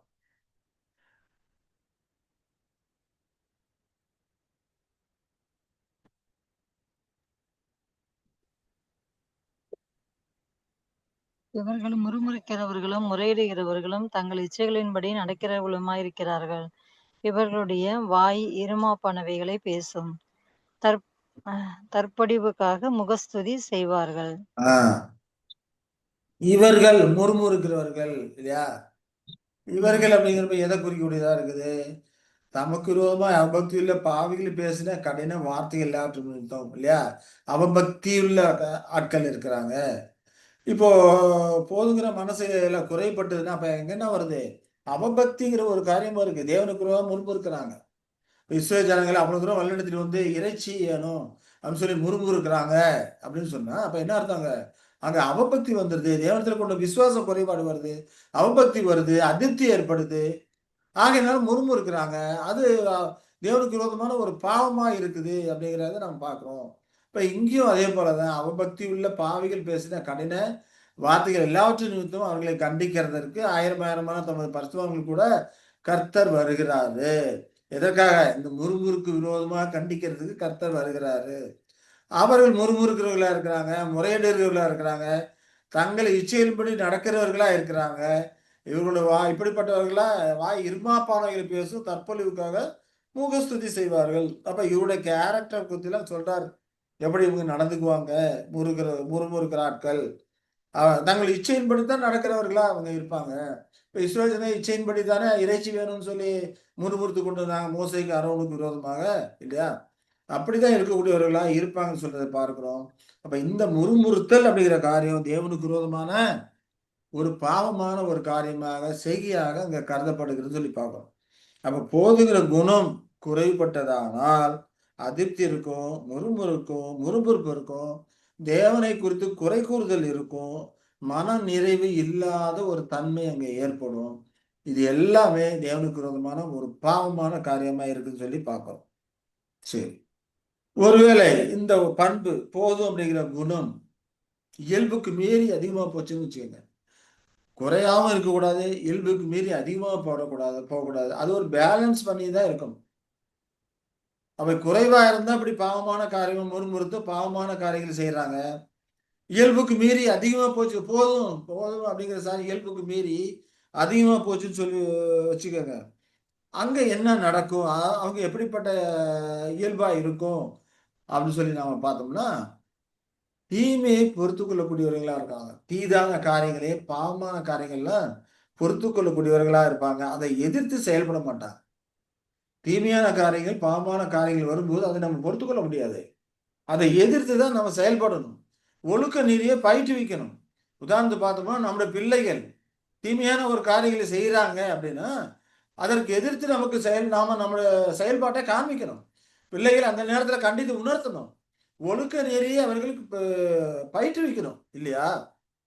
ஆனா போதுங்கிற குணம் இருந்துச்சு, மிதமிஞ்சி போனுச்சு அப்படின்னா தீமைகள், தீதான காரியங்கள், பாவமான காரியம் செய்யும் போதெல்லாம் பொறுத்து போயிடுவாங்க. அதை எதிர்த்து எந்த ஒரு செயலையும் காமிக்க மாட்டாங்க. பிள்ளைகளை கண்டிக்க மாட்டாங்க. எதிர்த்து எந்த ஒரு செயலையும் அவங்க காண்பிக்க மாட்டாங்க. ஒழுக்க நெறியை அவர்களுக்கு கற்று பயிற்றுவிக்க மாட்டாங்க. ஒரு சோம்பேறித்தனமான ஒரு காரியம் அங்க வந்துரும். எது? அது போதுங்கிற குணம் அதிகமா போச்சுடா. அதற்கு உதாரணமா கூட நம்ம பார்த்தோம்னா 1 சாமுவேல் 2ல 22ல இருந்து 25 வரைக்கும் படிக்கலாம்.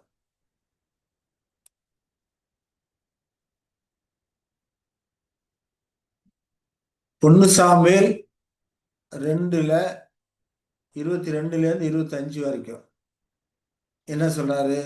ஏலியை குறித்து அங்க சொல்றாரு. ஏலி மிகுந்த கிழவனாய் இருந்தான். அவன் தன் குமாரர் இஸ்ரவேலுக்கெல்லாம் செய்கிற எல்லாவற்றையும் அவர்கள் ஆசாரிப்பு கூடாரத்தின் வாசலில் கூட்டம் கூடுகிற ஸ்திரீகளோடே சயனித்ததையும் கேள்விப்பட்டு 25 வரைக்கும். அவர்களை நோக்கி, நீங்கள் இப்படிப்பட்ட காரியங்களை செய்கிறது என்ன? இந்த ஜனங்கள் எல்லாரும் உங்கள் பொல்லாத நடக்கையை சொல்ல கேட்கிறேன். என் குமாரரே, படிங்க. நீங்க பாருங்க அதை மூவ் பண்ணிட்டே இருக்கீங்களா, ஒண்ணும் தெரிய மாட்டேங்குது. ஓ, அதுலதான் படிக்கிறீங்களா? குமாரரே வேண்டாம், நான் கேள்விப்படுகிற இந்த செய்தி நல்லதல்ல. கர்த்தருடைய ஜனங்கள் மீறி நடக்கிறதற்கு காரணமாயிருக்கிறீர்களே. மனுஷனுக்கு விரோதமாய் மனுஷன் பாவம் செய்தால் நியாயாதிபதிகள் அதை தீர்ப்பார்கள். ஒருவன் கர்த்தருக்கு விரோதமாய் பாவம் செய்வானே ஆகில் அவனுக்கு விண்ணப்பம் செய்யத்தக்கவன் யார் என்று அவர்களை தங்கள் தகப்பன் சொல்லை கேளாமற் போனார்கள். அவர்களை சங்கரிக்க சங்கரிக்க கர்த்தர் சங்கரிக்க கர்த்தர் சித்தமா இருந்தார், இல்லையா? உம் அப்ப இங்க என்ன பாக்குறோம்? அவர்கள் பாவம் செய்யறாங்க, இல்லையா? தீமையான காரியங்கள் செய்யறாங்க. ஏலி என்ன பண்றான்? அதற்கு எதிரான நடவடிக்கை எடுக்கல. இங்க பார்த்தோம்னா அட்வைஸ் தான் பண்றான், இல்லையா? அப்படி செய்யாதீங்க அப்படின்னு சொல்றான். அப்ப எதிரான நடவடிக்கை எடுக்கிற மாதிரி இருக்குது. ஆனா உண்மையிலே எதிரான நடவடிக்கையில அவன் எடுக்கல. அந்த தீமையான காரியங்களை பொறுத்து போயிடான். எதிரான நடவடிக்கைகள் எடுக்கணும்னா அந்த வேலையிலிருந்து அவர்களை நீக்கி போட்டிருக்கணும் இல்லையா? அவர்களுக்கு ஏதாவது சிக்ஷைகள் பனிஷ்மெண்ட் கொடுத்துருக்கணும். அப்படி எதுவுமே இங்க செய்யல. அதனால அவர்கள் என்ன பண்றாங்க, அந்த அவங்க வந்து தொடர்ந்து அதை செய்து கொண்டு தான் இருக்கிறாங்க. அதனால் கர்த்தர் அவர்களை சங்கரிக்க சித்தமானார். இதுதான் மிதமிஞ்சி போறது. போதும் அப்படிங்கிற காரியம் மிதமிஞ்சி போணுச்சுன்னா, எக்ஸ்ட்ரீம் லெவலுக்கு போணுச்சுன்னா, அப்ப தீமையான காரியங்களை அவனுங்க என்ன பண்ணுவாங்க, பொறுத்து போயிருவாங்க. அதை எதிர்த்து எந்த ஒரு செயல்பாடும் காமிக்க மாட்டாங்க. ஒரு ஒழுக்க நெறியை அவங்க என்ன பண்ண மாட்டாங்க, பயிற்றுவிக்க மாட்டாங்க. பிள்ளைகளுக்கு பயிற்றுவிக்க மாட்டாங்க. அதனால அவர்களுக்கு தான் ஆனா ஏலி சில விஷயங்கள் இந்த காரியங்கள் தவறியிருக்காரா ஒழிய, சில விஷயங்கள் செய்யும்போதெல்லாம் பார்த்தோம்னா, ரொம்ப அழகா தேவன் மேல பக்தி மார்க்கமா தான் இருக்கிறார். பக்தியா தான் இருக்கிறார். பிள்ளைகள் 2 பேருமே செத்துருவாங்கன்னு சொல்லிட்டு சொல்லும்போது கூட, அவர் என்ன சொல்றாரு சாமுவேல்ட்ட, அவர் கர்த்தர். அவர் தமது பார்வைக்கு நலமானபடி செய்வாராக. அத அப்ரிசியேட் பண்றாரு. தேவன் செய்யுற காரியங்களை அப்ரிசியேட் பண்றாரு. அவர் கர்த்தர், அவர் தமது பார்வைக்கு நலமானபடி செய்வாராகன்னு சொல்றாரு. ஆனா தீமைக்கு விரோதமா இவர் எந்த ஒரு ஆக்ஷனும் இங்க என்ன பண்ணல, எடுக்கல. தன் பிள்ளைகளுக்கு விரோதமாக எந்த ஒரு ஆக்ஷனும் எடுக்கல. அவர்களை சிவியரா பனிஷ் பண்ணல. அப்படிங்கிறத நாம பார்க்கிறோம். இதுதான் மிதமிஞ்சி பொறுத்து போகக்கூடிய அந்த காரியம். போதும் அப்படிங்கிற காரியத்த போதும் என்ற அந்த குணம் மிதமிஞ்சி போகும்போது இந்த விதமான விளைவுகளை ஏற்படுத்தும்னு சொல்லி பார்க்கிறோம். 2 பேதுரு 2ல 7 to 9 படிக்கலாம்.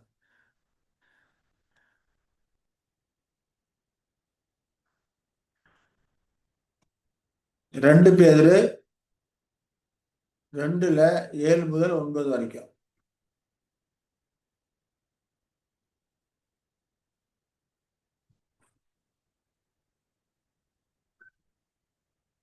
அக்கிரமக்காரருக்குள் வாசமாய் இருக்கையில் அவர்களுடைய காம விகார நடக்கையால் வருத்தப்பட்டு நாள்தோறும் அவர்களுடைய அக்கிரம கிரியைகளை கண்டு கேட்டு நீதியுள்ள தன்னுடைய இருதயத்தில் வாதிக்கப்பட்ட நீதிமானாகிய லோத்தை அவர் ரட்சித்திருக்க, கர்த்தர் தேவ பக்தியுள்ளவர்களை சோதனை நின்று ரட்சிக்கவும் அக்கிரமக்காரரை ஆக்கினைக்குள்ளானவர்களாக நியாய தீர்ப்பு நாளுக்கு வைக்கவும் அறிந்திருக்கிறார் இல்லையா? இப்ப இங்க லோத்தை குறித்து சொல்றார். சொல்லும்போது அக்கிரமக்காரர்கள் வாசமா இருக்காரு. இருக்கும்போது அவரோட பாவம் நடக்கையா கண்டு வருத்தப்பட்டாரு இல்ல, தன்னுடைய இதயத்திலே வாதிக்கப்பட்டாரு. அப்படிலாம் இருந்ததுனால அவரை மீட்டு ரட்சித்திருக்கிறாருன்னு சொல்லி இங்க சொல்றதை நம்ம பார்க்கிறோம் இல்லைங்களா? இப்ப யோபு சாரி யோபு ஆ யோபுங்கிற லோத்து இல்லைங்களா? அப்ப லோத்து இங்க என்ன செஞ்சிருக்கணும்? அக்கிரமக்காரர்கள் தெரியுது. பாவமான காரியங்களும் தெரியுது. அவர் என்ன பண்ணியிருக்கணும்? அதுக்கு எதிர் நடவடிக்கை எடுத்திருக்கணும் இல்லையா? அங்க குடியிருக்காதபடிக்கு தள்ளி வந்திருக்கணும் இல்லையா? வெளியே வந்திருக்கணும். ஆனா அங்கேயே இருந்துகிட்டு அதை கண்டு கேட்டு இதயத்திலே வாதிக்கப்பட்டாலும் பரவாயில்லன்னு சொல்லி அங்கேயே இருந்திருக்கிறார். நாங்க என்ன அர்த்தம்? உலகத்தரமான காரியங்கள், உலகத்தரமான அந்த ஆசீர்வாதங்கள் நிறைய இருக்கு. ஏன்னா அவரு அந்த லோத்து வந்து ஆபிரகாம்கிட்ட பிரிந்து போகும்போது எப்படி போறாரு? அந்த தேசம் எல்லாம் சோதோம் கொமோரா அந்த தேசம் எல்லாம் நீர்வளம் பொருந்தி இருக்கிறதா கண்டு அங்கே போறாரு அப்படின்னு சொல்லி பார்க்கிறோம். அப்போ உலகத்தரமான காரியங்கள் தான் பார்க்கறாங்களே ஒழிய, அது தேவபக்திக்கு ஏதுவா இருக்குதா? கர்த்தரை நம்ம பரிசுத்தமாய் தொழுது கொள்வதற்கு ஏதுவா இருக்கு. அந்த அந்த சூழல்கள் கர்த்தரை பரிசுத்தமா தொழுது கொள்ளவும், ஆராதிக்கவும் அதற்கு ஏற்றதுமா இருக்குதா என்று அவங்க பார்க்கல. உலகத்தனமான காரியங்களை அந்த மேன்மையை தான் அவர் பார்க்கிறார். அங்க போய் உட்கார்ந்துகிட்டு அவங்க பாவம் நடைய கண்டு இதயத்துல வாதிக்கப்பட்டதுக்கு அப்புறம் கூட அது வந்து வெளியே வந்திருக்கலாம் இல்லையா? வரல. அதே போல அந்த பரிசுத்த தூதர்கள் அவர்கள் வெளியே கொண்டு போய் விடணும், வெளியே போங்கன்னு சொல்லும்போது கூட அங்க என்ன பண்றாரு? தாமதித்து கொண்டே இருக்கிறாங்க இல்லையா? அப்ப தாமதித்து கொண்டே இருக்கும்போது அவர் கையை பிடிச்சு கொண்டு போறாங்க. ஆனால் கர்த்தர் அந்த லோத்து மேல் வச்ச இரக்கத்தினால, தயையினால கையை பிடித்து அழைத்து கொண்டே போகிறார். ஏன்னா லோத்துக்காகவும் ஆபிரகாம் என்ன பண்ணியிருக்கிறார் இல்லையா? 5 நீதிமான்கள் இருந்தா அனுப்பிரோ அப்படிலாம் எதை மனசுல வச்சு கேட்கிறாரு? ஆபிரகாம் கேட்கும் போது லோத்த மனசுல வச்சுதான் கேட்கிறாரு. அப்ப லோத்துக்காக அவர் விண்ணப்பம் அங்க கேட்கிறாருன்னு சொல்லி நம்ம பார்க்கிறோம். அது ஒரு வேண்டுதலாக கூட இருக்குது. அதனால அவரை கொண்டு போய் வெளியே விடுறாரு. இங்க நமக்கு இந்த பாடத்துக்கு சம்பந்தம் நம்ம பார்க்கறது என்னன்னா, லோத்து பாவமான காரியங்கள் இருந்தும் அதற்கு எதிர் நடவடிக்கை ஒன்றும் எடுக்கல.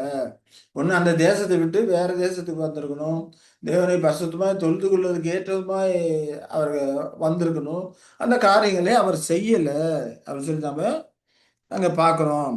அப்போ எதிர் நடவடிக்கை தீமையை பொறுத்து கொண்டே இருக்கிறாரு. பாவமான காரியங்களை பொறுத்து கொண்டே இருக்கிறார். அதற்கு எதிர் நடவடிக்கை அவர் என்ன பண்ணல, எடுக்கல அப்படிங்கிறத நாம அங்கே புரிந்து கொள்ளுகிறோம். சரி, இதுல ஏதாவது கேள்விகள் இருக்குங்களா?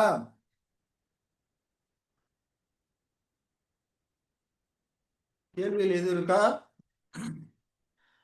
சரி, கேள்வி எதுவும் இல்லைன்னா நம்ம அடுத்த இதுக்கு பார்ப்போம். அப்போ இப்ப இதுல நம்ம என்ன பண்றோம், தெரிஞ்சுக்கிறோம். போதுமன்ற அந்த குணம் அது தேவபக்தி ஏதுவாக கொண்டு செல்லக்கூடியதா இருக்கிறது. அந்த குணம் குறைபடும் போது அதிருப்தி, முறுமுறுப்பு, குறை கூறுறது, மன நிறைவின்மை, இதெல்லாம் அதோட விளைவுகளாக வந்து தேவனுக்கு விரோதமா பாவம் செய்ய தூண்டக்கூடியதாக இருக்குது. ஒருவேளை இந்த போதுமென்ற அந்த குணம் மிதமிஞ்சி போகுமா, இயல்பு கடந்து மிதமிஞ்சி போகுமானால் தீமையான காரியங்களை, பாவமான காரியங்களை பொறுத்து கொண்டு அதை எதிர்த்து செயல்படாம இருக்கிறாங்க. எதிர்த்து எந்த ஒரு எதிர்வினையும் ஆற்றாம செயல்படாம இருக்கிறாங்க. அப்போ ஒழுக்க நெறியை அவர்கள் பயிற்றுவிக்காம இருக்கிறாங்க அப்படின்னு சொல்லி நாம இந்த காரியத்தை புரிந்து கொள்கிறோம். அப்ப இந்த இந்த குணம் பொதுமையான குணத்தை பேலன்ஸ் பண்ணணும். குறைபடவும் விடக்கூடாது, அதிகமா போகவும் விடக்கூடாது. சரியான விதத்திலே பேலன்ஸ் பண்ணி அதை வளர்க்கக்கூடியவர்களாக நாம இருக்கணும் அப்படிங்கிறது தான் ஆண்டவர் நமக்கு இதன் மூலம் அறிவுறுத்துற ஒரு காரியமா இருக்குது. சரி, இப்ப அடுத்ததா மூன்றாம் நிலை குணப்பண்பு என்னன்னு பார்த்தோம்னா, விட்டு அமர்ந்திருத்தல் அப்படிங்கிற ஒரு காரியம் இருக்கு. விட்டு அமர்ந்திருத்தல் அப்படிங்கிறப்போ இதை குறித்து எப்படி விளக்கலாம் அப்படின்னா, பிரதிகூலமான தவிர்க்க முடியாத அனுபவங்களுக்கு பணிவு நயத்துடனும் நீடிய சகிப்புடனும் பொறுத்து கொள்ளும் தன்மையுடனும் முழு மனதான விருப்பத்துடனும் தன்னை ஒப்பு கொடுத்து அந்த அனுபவங்களை ஏற்றுக்கொள்வது. தேவன் நமக்கு எப்படிப்பட்ட அனுபவங்கள் கொடுத்தாலும் சரி, உயர்வான அனுபவங்களானாலும் தாழ்வான அனுபவங்களாலும், பிரதிகூலமான அனுபவம் கொடுத்தாலும் சரி, பிரதிகூலமற்ற அனுபவம் கொடுத்தாலும் சரி, எப்படிப்பட்ட சூழ்நிலை தேவன் நமக்கு கொடுக்கிறாரோ, அனுபவங்களுக்கு நம்மை உட்படுத்துகிறாரோ, அந்த அனுபவங்களுக்கு நம்ம என்ன பண்ணணும், பணிவு நயத்துடன் சகிப்போடு பொறுத்து கொண்டு முழு மனதோடு நம்ம அதற்கு ஒப்பு கொடுத்து அந்த அனுபவங்களை நம்ம ஏற்றுக்கொள்ளணும். தேவன் நமக்கு எந்த ஒரு உதவிகரமும் இல்லாத எந்த ஒரு அனுபவத்தையும் நமக்கு அனுமதிக்கவே மாட்டார் இல்லையா? இதுக்கு ஏதாவது வசனம் இருக்குதா? ஞாபகம் வருதா உங்களுக்கு? நமக்கு நன்மைக்கு ஏதுவல்லாத எந்த ஒரு அனுபவத்தையும் தேவன் என்ன பண்ண மாட்டாரு, அனுமதிக்கவே மாட்டார். அப்ப சொல்லலாம், பவுல் சொல்றார் இல்லையா, ரோமர் 8:28 அடிக்கடி நம்ம படிக்கிறோம். அவருடைய தீர்மானத்தின்படி அழைக்கப்பட்டவர்களா எவனத்தில் அன்பு கூறுவர்களுக்கு சகலமும் நன்மைக்கு ஏதுவாக நடக்கிறது. அப்போ நன்மைக்கு ஏதுவல்லாத எந்த ஒரு அனுபவத்தையும் எந்த ஒரு சூழலையும் தேவன் என்ன பண்ண மாட்டாரு, நமக்கு அனுமதிக்க மாட்டாரு. அந்த விசுவாசம் நம்மகிட்ட இருக்கணும். அந்த விசுவாசம் நம்மகிட்ட இருந்ததுன்னா தேவன் நமக்கு எப்படிப்பட்ட சூழ்நிலைகள் கொடுத்தாலும் அமர்ந்து பொறுமையோடு இருப்போம். அதுதான் இந்த பண்போடைய ஒரு காரியமா இருக்கு. அப்ப இதுல பொறுமை, சகிப்புத்தன்மை, பணிவு நயம், இந்த குணப்பண்புகள் எல்லாம் உள்ளடக்கமா இருக்குது இல்லைங்களா? பலவிதமான கூட்டு குணநலன்களா எல்லாம் சேர்ந்து இவங்களுடைய கூட்டு குணநலன்கள். அதே போல தேவனுக்கென்று தம்மை ஒப்பு கொடு, விருப்பத்தோடு தன்னை ஒப்பு கொடுக்கும். எப்படி யோபுக்கு ஒப்பு கொடுத்தாரு இல்லையா, தேவன் கையில் நன்மை பெற்ற நாம் தீமையும் பெற வேண்டாமோ என்று ஒப்பு கொடுக்கிறாரு இல்லையா? யோபுடைய சூழ்நிலையும் பார்த்தா நமக்கு வந்தோம்னா நம்மளும் ஒரு கணமும் நிலைன்னு இருக்க மாட்டோம். யோபு எல்லாம் வியாதி வந்துருச்சு, எல்லாம் பிள்ளைகள் போயிட்டாங்க, சொத்து பத்து போயிடுச்சு, வியாதி வந்துருச்சு. மனைவி சொல்றாங்க, தேவனை தூசித்து ஜீவனை விட்டுவிடும், இன்னும் உத்தமத்துல உறுதியா இருக்கிறீரோ, செத்துப்போ அப்படின்னு கூட இருக்க மனைவியே சொல்றாங்க. ஆனா அந்த நேரத்தில் கூட அவர் தன்னோட விசுவாசத்தை விடாமல் எப்படி காத்து கொண்டார் இல்லையா, அதுதான் விட்டு அமர்ந்தது. எப்படிப்பட்ட சூழ்நிலையிலும் விட்டு அமர்ந்திருந்தார். அவர் என்னை கொன்று போட்டாலும் அவர்களில் நம்பிக்கையா இருப்பேன். அவர் என்னை புடப்பட்ட பின் நான் பொன்னாக விளங்குவேன்னு சொல்லி அந்த விசுவாசோடு உட்கார்ந்து இருந்தாரு, அமர்ந்திருந்தாரு. விட்டு அமர்ந்திருத்தல் அப்படிங்கிற காரியத்தை அங்கே அமர்ந்திருந்தாருன்னு சொல்லி நாம பார்க்கிறோம். இது ஒரு 3ஆம் நிலை குண பண்பாக இருக்குது அப்படின்னு சொல்லி நம்ம பார்க்கிறோம். சரிங்களா? சரி. அதே போல இந்த காலகட்டத்தில் இருக்க நமக்கு இது எந்த விதத்துல பிரயோஜனமா இருக்கு அப்படின்னு பார்த்தோம்னா, நாம இருக்கிற காலம் மகா உபத்திரவ காலத்துல இருக்கோம். மகா உபத்திரம் அநேக பல உபத்திரமான சூழ்நிலைகள், அராஜகமான சூழ்நிலைகள் எல்லாமே நமக்கு வரும். இப்படிப்பட்ட சூழ்நிலையிலே நாம எப்படி இருக்கணும் அப்படிங்கிறதுக்காக தான் நீங்கள் அமர்ந்து இருக்கணும். விட்டு அதெல்லாம் எதிர அந்த தீமையான காரியங்களோ உபத்திரமான காரியம் எதிலையும் போய் கலந்து கொள்ளாதபடிக்கு நீங்கள் அமர்ந்து இருக்கணும்னு சொல்லி அமர்ந்திருந்து தேவனுடைய செய்கைகளை கண்டு கொள்ளணும்னு சொல்லி நமக்கு சொல்லக்கூடிய ஒரு அட்வைஸா இருக்குது. சங்கீதம் 46ல 10-11 படிக்கலாம். சங்கீதம் 46ல 10-11.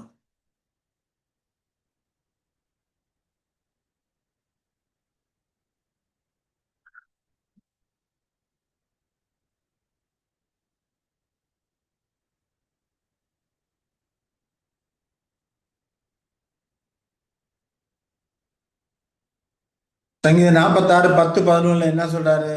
நீங்கள் அமர்ந்திருந்து நானே தேவன் என்று அறிந்து கொள்ளுங்கள். ஜாதிகளுக்குள்ளே உயர்ந்திருப்பேன், பூமியிலே உயர்ந்திருப்பேன். சேனையின் கர்த்தர் நம்மோடு இருக்கிறார். யாக்கோபு தேவன் நமக்கு உயர்ந்த அடைக்கலமா. நீங்கள் அமர்ந்திருக்கணும் அப்படிங்கிறாரு. எந்த சூழ்நிலையில அமர்ந்திருக்கணும் அப்படிங்கிறாரு இல்லையா? 46:6ல இருந்து பார்த்தோம்னா தெரியும். ஜாதிகள் கொந்தளித்தது, ராஜ்யங்கள் தத்தளித்தது, அவர் தமது சத்தத்தை முழங்க பண்ணினார், பூமி உருகி போயிற்று. இப்போ பூமியில இயக்கங்கள் அந்த எல்லாமே இல்லாம போயிடும் இல்லையா? இந்த அமைப்புகள் எல்லாமே இல்லாம போயிடும். ஏன்னா மகாபுத்திர காலத்துல அடிச்சு நொறுக்க கைகளால் பேர்க்கப்பட கல் கரண்ட் உருண்டு வந்து எல்லாத்தையும் அடிச்சு நொறுக்குதுன்னு சொல்லி நம்ம பார்க்கிறோம். அப்ப ஜாதிகள் அந்த நேரத்துல கொந்தளிப்பாங்க, ராஜ்யங்கள் தத்தளிக்கும். ஆனா அப்படிலாம் இருக்கும்போது கூட அவன் என்ன பண்ணணும்? அதான் சொல்றார், நீங்கள் அமர்ந்திருந்து நானே தேவன் என்று அறிந்து கொள்ளுங்கள். அப்ப இதெல்லாம் செய்கிற கர்த்தர் நான்.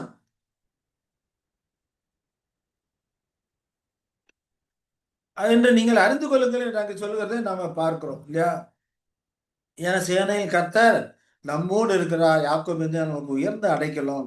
பூமியிலே பால் கடிப்புகளை நடப்புகிற கர்த்தர் செய்கையிலே வந்து பாருங்கள் அப்படிங்கிறார். இப்ப மகாபுத்திர காலத்துல யுத்தங்கள் வருது, அங்கங்க புரட்சிகள் வருது, அராஜகமான காரியங்கள் வருது. அதெல்லாம் வரும்னு சொல்லி நம்ம ஏற்கனவே வேதாந்தத்துல படிச்சிருக்கிறோம். இப்படி வரக்கூடிய அந்த காலகட்டத்திலே நாம கொந்தளிக்காதபடிக்கு கொதித்து எழுந்து அந்த கூட்டத்தோட கலந்து நாமும் அப்படிப்பட்ட நடவடிக்கைகளை ஈடுபடாதபடிக்கு நாம என்ன பண்ணோம்? அமர்ந்திருந்து. அதுதான் நமக்கு சொல்றாரு. அந்த குணப்பண்பு விட்டு அமர்ந்திருத்தல். பிரதிகூலமான சூழ்நிலை காரியங்களும் பொறுமையோடும் பணிவு நயத்தோடும் இல்லையா, தேவனுக்கு நம்மை ஒப்பு கொடுத்து விட்டு அமர்ந்து இருக்கணும். அமர்ந்தது என்ன பண்ணும்? இதெல்லாம் கர்த்தர் நிறைவேற்றி கொண்டிருக்கிறார், கர்த்தர் செய்து கொண்டிருக்கிறார். தேவனுடைய ராஜ்யத்துக்கான காரியங்களே இது ஆயத்தமாகி கொண்டிருக்கிறது அப்படிங்கிறதெல்லாம் தேவனுடைய செய்கைகளாக தேவனுடைய கிரியைகளாக நாம அதெல்லாம் அமர்ந்திருந்து பார்த்து கொண்டிருக்கணும்னு சொல்லி அங்க சொல்கிறதை நாம பார்க்கிறோம். அதுதான் அமர்ந்திருக்கணும்னு சொல்லி அங்க சொல்றாரு. இது புரிஞ்சிருக்கும்னு நினைக்கிறேன். ஒருவேளை இந்த விட்டு அமர்ந்திருக்கக்கூடிய காரியம் இல்லையா, பொறுமையோடு சைப்புத்தனத்தோடு தேவனுக்கு நம்ம ஒப்பு கொடுத்து எப்படிப்பட்ட சூழ்நிலைகள் வந்தாலும் நாங்கள் அமர்ந்திருக்காதபடிக்கு அப்படிப்பட்ட குணப்பண்புகள்ல ஒருவேளை குறைவுபட்டதானால் இப்ப எந்த விதமான விளைவுகள் நம்மகிட்ட ஏற்படுத்தும்னு சொல்லி பார்த்தோம்னா கலகம் செய்யக்கூடிய தன்மை வந்துடும் இல்லையா? மற்றவர்களை கலகம் செய்யும் போது, புரட்சி பண்ணும்போது அதோடு சேர்ந்து நாமும் கலகம் பண்ண ஆரம்பிச்சிடும். அது மட்டும் இல்லாம பிரதிகூலமான சூழ்நிலையிலிருந்து தப்பிக்கொள்வதற்காக பாவம் செய்யவும் ஆரம்பிச்சிருவாங்க. அப்போ ஒரு புரட்சி வருது, புரட்சி வரும்போது சில சூழ்நிலை ஏற்படும். உதாரணம் நம்ம காலத்திலே நம்ம பார்த்தோம் இல்லைங்களா? இப்போ ரீசெண்டாக கூட பார்க்கும்போது ஒரு கூட்டம் நடக்குது, கூட்டத்தில் நெரிசலில் 40 பேர் செத்து போயிட்டாங்கன்னு சொல்றாங்க. 40க்கு மேல ஆளுகள் செத்து போயிட்டாங்க சொல்றாங்க இல்லையா?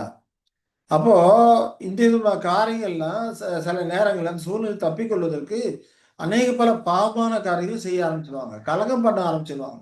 இப்ப இந்த மாதிரி காரியங்கள் நம்ம என்ன பண்ணக்கூடாது? போய் கலந்து கொள்ளக்கூடாது. விட்டு அமர்ந்து இருக்கணும் அப்படிங்கிறத நமக்கு சொல்லக்கூடிய ஒரு காரியம். ஒருவேளை இந்த விட்டு அமர்ந்திருக்க குறைவுபட்டதானால், நாமும் கலகம் செய்ய ஆரம்பிச்சிருவோம். பிரதிகூலமான சூழ்நிலைகளிலிருந்து தப்பித்துக் கொள்வதற்கு பாவம் செய்ய ஆரம்பிச்சிருவோம். நமக்கு தனிப்பட்ட முறையில சில பிரதிகூலமான சூழ்நிலைகள் வந்தாலும் கூட, குடும்பத்திலும் மற்ற காரியம் வந்தாலும் கூட, துணிகரமா என்ன பண்ண ஆரம்பிச்சுருவாங்க? அந்த சூழ்நிலையில் தப்பிக்கொள்வதற்கு பாவம் செய்ய ஆரம்பிச்சுருவாங்க. நெறைய பொய் பேச ஆரம்பிச்சுருவாங்க. ஏமாத்த ஆரம்பிப்பாங்க. இதெல்லாம் விட்டு அமர்ந்திருத்தல் அப்படிங்கிற காரியம் குறைவுபடுவதனால் வரக்கூடிய காரியமா இருக்குது அப்படின்னு சொல்லி நாம பார்க்கிறோம். சரி, சில வசனங்களை 1, 2 வசனங்களை படிக்கலாம். உபாகமம் 9ல 7 படிக்கலாம். உபாகமம் 9ல 7 என்ன சொல்றான்னு பார்ப்போம்.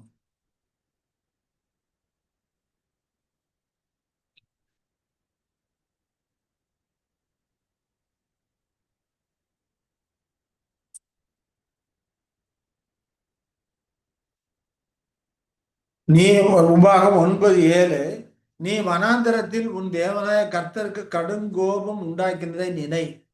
அதை மறவாயாக. நீங்கள் எகிப்து தேசத்து புறப்பட்ட நாள் முதல் இவ்விடத்தில் வந்து சேர் மட்டும் கர்த்தருக்கு விரோதமாய் கலகம் பண்ணினீர்கள் அப்படிங்கிறார். ஏன்?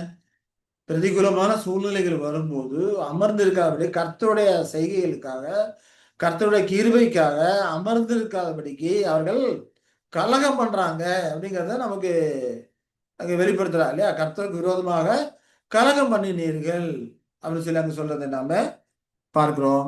அதுல 23வது வசனம் என்ன சொல்றாருன்னு பார்த்தோம்னா, நீங்கள் போய் நான் உங்களுக்கு கொடுத்த தேசத்தை சுதந்திரித்துக் கொள்ளுங்கள் என்று கர்த்தர் காதேஸ் பர்னாயாவிலிருந்து உங்களை அனுப்புகையிலும், நீங்கள் உங்கள் தேவனாகிய கர்த்தரை விசுவாசியாமலும் அவருடைய சத்தத்துக்கு செவி கொடாமலும் அவருடைய வாக்குக்கு விரோதமாக கலகம் பண்ணினீர்கள் என்று சொல்வதை பார்க்கும். காதேஸ் பர்னாயா வந்து அனுப்பும் போதும் அவரை விசுவாசிக்காதபடி அவருடைய வார்த்தைக்கு செவி கொடாதபடிக்கு அங்கே கலகம் பண்றாங்க. அப்போ கர்த்தர் வார்த்தைக்கு செவி கொடுக்கணும், விசுவாசோடு இருந்து இருக்கணும். அப்படி அதிலெல்லாம் குறைபடும் போது அங்கே கலகம் பண்ணக்கூடிய ஒரு குணம் அங்கே எழும்புது அப்படிங்கிறத நாம பார்க்கிறோம். அதே போல நான் உங்களை அறிந்த நாள் முதல் 24ல சொல்லும்போது ச உபாகம் 9:24ல சொல்லும்போது என்ன சொல்றாரு? நான் உங்களை அறிந்த நாள் முதற்கொண்டு நீங்கள் கர்த்தருக்கு விரோதமாக கலகம் பண்ணுகிறவர்களாய் இருந்தீர்கள். அழைச்சு வந்த நாளிலேருந்து முறுமுறுக்கிறதும், விரோதமா கலகம் பண்றது, இப்படியா தான் பண்ணிக்கிட்டே இருக்கிறீங்கன்னு சொல்லி அங்கே சொல்றாரு அப்படிங்கிறத பார்க்கணும். ஏன்னா, கர்த்தருடைய செய்கைகளை அமர்ந்திருந்து பார்த்து அவரை மகிமைப்படுத்தாதபடிக்கு, அங்கே அவருக்கு விரோதமாக கலகம் பண்ணுகிறார்கள் என்று அங்கே சொல்லுகிறதை நாம பார்க்கிறோம். அதே 27ல பார்த்தோம்னா, கர்த்தர் அவர்களுக்கு வாக்குத்தத்தம் பண்ணியிருந்த தேசத்தில் அவர்களை பிரவேசிக்க பண்ணக்கூடாமற் போனபடியினாலும், அவர்களை வெறுத்தபடியினாலும், அவர்களை வனாந்தரத்தில் கொன்று போடும்படிக்கே கொண்டு வந்தார் என்று நாங்கள் விட்டு புறப்படும்படி நீர் செய்த தேசத்தின் குடிகள் சொல்லாதபடிக்கு, தேவரீர் இந்த ஜனங்களின் முரட்டாட்டத்தையும், இவர்கள் ஆகாமியத்தையும், இவர்கள் பாவத்தையும் பாராமல், மூதாசராய ஆபிரகாம், ஈசாக், யாக்கோபு என்பவர்களை நினைத்தருளும் என்று அங்கே மோசே சொல்றதை நாம் பார்க்கிறோம். இவர்கள் அழித்து போறேன்னு சொல்லும்போது கூட மோசே என்ன பண்றாரு? அவர்களுக்காக கிருபையாயிரும், மற்றவர்களுடைய நாமத்தை தூசிப்பார்கள், புறஜாதியார் கொன்று போடுபடி தான் கூட்டு வந்தீங்கன்னு சொல்லுவாங்க. ஆகினால கிருபையான்னு சொல்லி அவர்களுக்காக அங்க பரிந்து பேசுகிறதை நாம பார்க்கிறோம். அப்போ தேவனிடத்துல விசுவாசம் இல்லை, அவருடைய வாக்கு தத்துவத்துல விசுவாசம் இல்லை, அதெல்லாம் குறைபடுது. தேவனுடைய செய்கைகளை அமர்ந்திருந்து பார்க்காதபடிக்கு அவர்கள் அவருக்கு விரோதமா கலகம் பண்றாங்க அப்படிங்கிறத காரியங்கள் குறித்து நாம புரிந்து கொள்ளுகிறோம். அப்போ இந்த பண்பு விட்டு அமர்ந்திருத்தல், தேவனுடைய செய்கைகளை காண்படிக்கு விட்டு அமர்ந்திருக்காதபடிக்கு அந்த பண்பு குறைபடுமானால் கலகம் வரும் அப்படிங்கிறத நாம பார்க்கிறோம். அதுல வந்து என்னெல்லாம் வரும்? கலகம் செய்யக்கூடிய அந்த தன்மை வரும். அதுல தப்பிக்கொள்வதற்காக பாவம் செய்ய ஆரம்பிப்பாங்க. இப்போ அதுலேயும் கூட இஸ்ரேல் ஜனங்கள் தங்களும் ஒரு தலைவனை ஏற்றுக்கொண்டு எகிப்துக்கு போனான்னு கூட அங்கே தயாராகி கொண்டு இருந்தாங்க. இப்போ அந்த அளவுக்கு அவர்கள் அந்த சூழ்நிலை தப்பி போகிறதுக்கு பாவம் செய்யறது, பாவமான காரியங்கள் செய்யறதுக்கு அவங்க என்ன பண்றாங்க, தயாரா ஆயிடுறாங்க. நான் இந்த காலகட்டத்தில் அதே விதமாக தான் நமக்கும் அந்த விதமான தன்மை, ஒரு பிரதிகூலமான அந்த சூழ்நிலை தப்பிக்கொள்வதற்கு அநேக பல பாவமான காரியங்கள், பொய்யான காரியங்கள், ஒவ்வொரு சூழ்நிலையிலும் நமக்கு அதெல்லாம் எப்படி பண்ணியிருக்கோங்கிறது அவர்கள் அனுபவத்திலே தெரியும். கலகம் செய்ய ஆரம்பிச்சிருவாங்க, வேணும்னு பிரச்சனை பண்ண சில காரியங்களை தவிர்க்கிறதுக்கு வேணும்னு பிரச்சனை பண்ண ஆரம்பிப்பாங்க. சில நேரங்கள்ல அந்த சூழ்நிலையை தவிர்க்கணும், அதை தப்பிக்கணுங்கிறதுக்காக நிறைய பாவமான காரியங்கள், பொய் பேசுறது, ஏமாத்துறது, இந்த விதமான சில காரியங்கள செய்ய ஆரம்பிச்சுருவாங்க அப்படின்னு சொல்லி நாம பார்க்கிறோம். சரி, தானியேல் 9:5 படிக்கலாம்.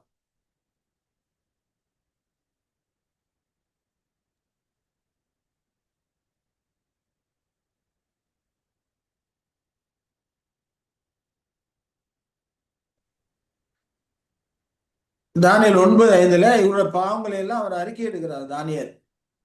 அக்கிரமக்காரராய் இருந்த துன்மார்க்கமாய் நடந்து கலகம் பண்ணி உம்முடைய கற்பனைகளையும் உம்முடைய நியாயங்களையும் விட்டு அகன்று போனோம். அப்போ நாங்க பாவம் செஞ்சோம், அக்கிரமக்காரதா இருந்தோம், துன்மார்க்கமாய் நடந்தோம், கலகம் பண்ணோம், உம்முடைய கற்பனைகளையும் உம்முடைய நியாயங்களையும் விட்டு அகன்று போனோம்னு சொல்லி அங்க ஒரு பாவ அறிக்கை செய்யறார். பாவ பாவ அறிக்கை செய்து அங்க ஜெபம் பண்றாரு அப்படிங்கிற காரியங்களை குறித்து நாம பார்க்கிறோம். அப்ப இதெல்லாம் எதனால வருது? இந்த விட்டு அமர்ந்திருத்தல், கர்த்தருடைய செய்கைகளை பொறுமையோடு கர்த்தருக்காக, அவருடைய கிருபைக்காக பொறுமையோடு காத்திருக்காதபடிக்கு, அமர்ந்திருக்காதபடிக்கு கலகம் செய்ய ஆரம்பிக்கிறாங்க, கலகம் செய்யறாங்க. அது குறைபடுறதுனால, அமர்ந்திருத்தல் அப்படிங்கிற அந்த பண்பு குறைபடுறதுனால கலகம் பண்ண ஆரம்பிக்கிறாங்க அப்படின்னு சொல்லி நாம பார்க்கிறோம். சரி, ஒருவேளை இந்த பண்பு அதிகமா ரொம்ப ஓவரா போச்சுன்னு வச்சுக்கோங்க, இயல்புக்கு மாறாக அந்த விட்டு அமர்ந்திருத்தல் அதிகமா போச்சுன்னா, அப்ப எந்த விதமான விளைவுகள் ஏற்படுதுன்னு பார்த்தோம்னா, இந்த சூழ்நிலையை சரி செய்யப்பட முடியாத நிலையை அடைவதற்கு முன்பே நம்பிக்கையும் முயற்சிகளும் கைவிட்டுருவாங்க. அந்த எக்ஸ்ட்ரீம் லெவல் போச்சுனாக்க நம்மளால எதுவுமே செய்ய முடியாது அப்படிங்கிற ஒரு சூழ்நிலை வர்றதுக்கு முன்னமே அதிலிருந்து தப்பிக்கிறதுக்கான அந்த முயற்சிகள் எல்லாத்தையுமே கைவிட்டுருவாங்க. சோம்பல் ஆயிடுவாங்க. விட்டு அமர்ந்திருத்தல் அப்படிங்கிறப்போ மிதமிஞ்சி போனாக்க சோம்பல் ஆயிடுவாங்க. எந்த ஒரு முயற்சியுமே செய்ய மாட்டாங்க. மிக எளிதாக தன் உரிமைகளையும் சலுகை எல்லாம் மிக எளிதாக விட்டு கொடுத்துட்டு போனா போட்டு போ அப்படின்னு மாதிரி எதையுமே முயற்சி பண்ணாம சோம்பலாக அவர் அமர்ந்திருக்க ஆரம்பிச்சிருவாங்க. அதுவும் தவறான ஒரு காரியம்.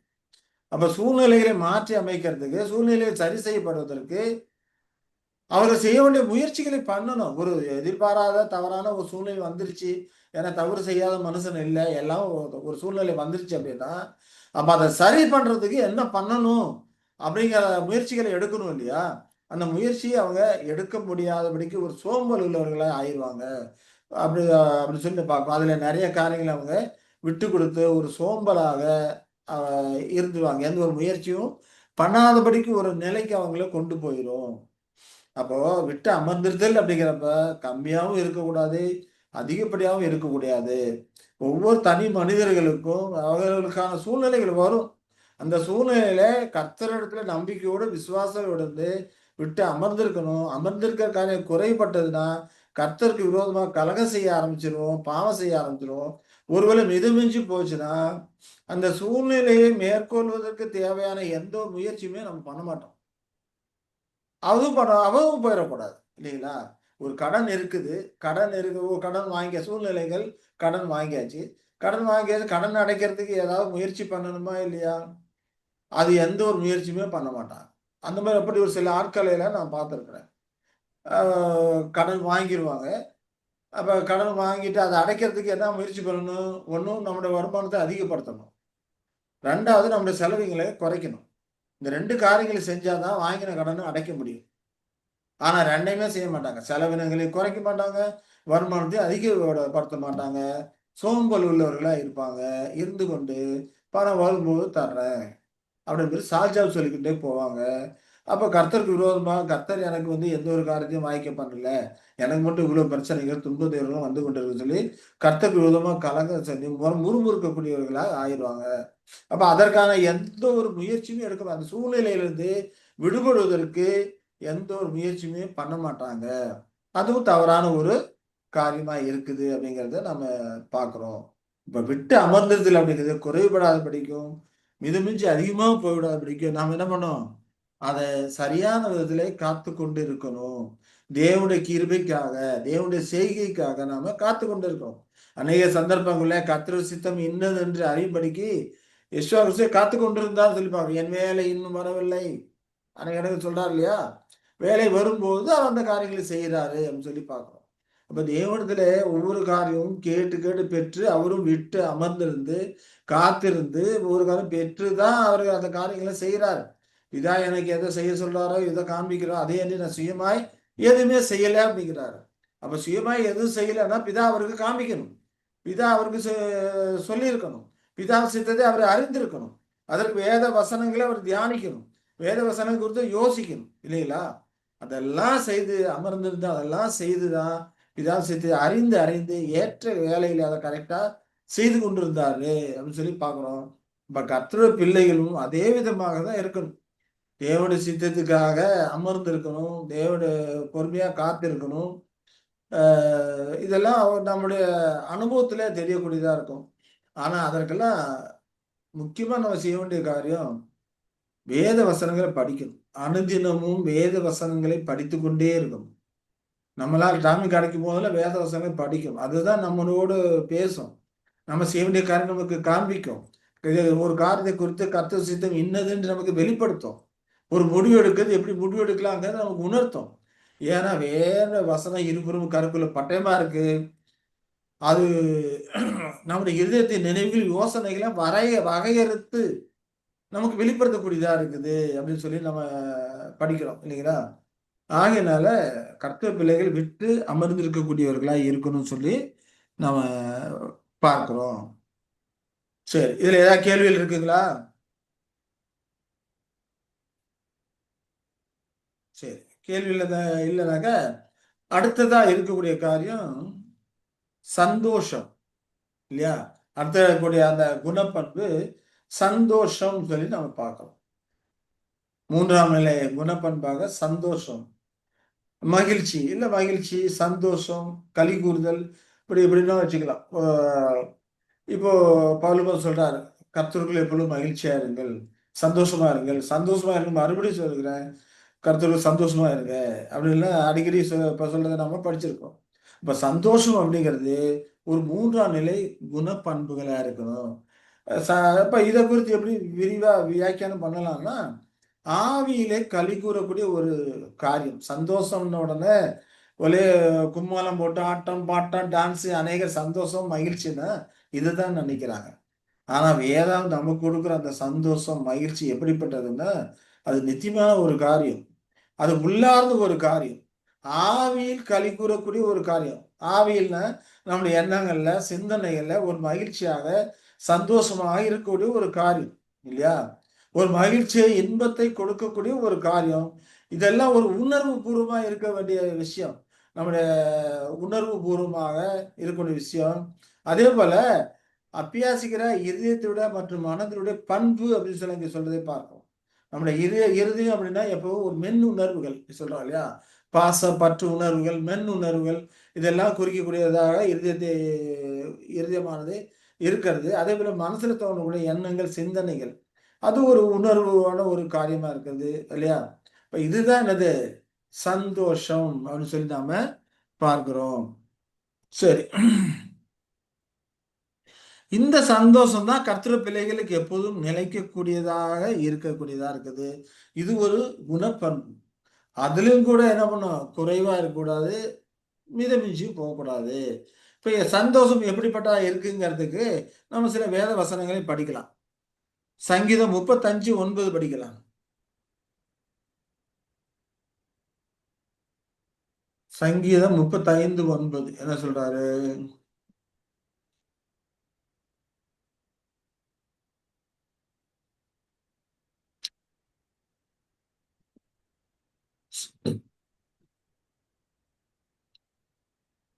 என் ஆத்மா கர்த்தரில் களி கூர்ந்து அவருடைய ரட்சிப்பில் மகிழ்ந்திருக்கும் இல்லையா?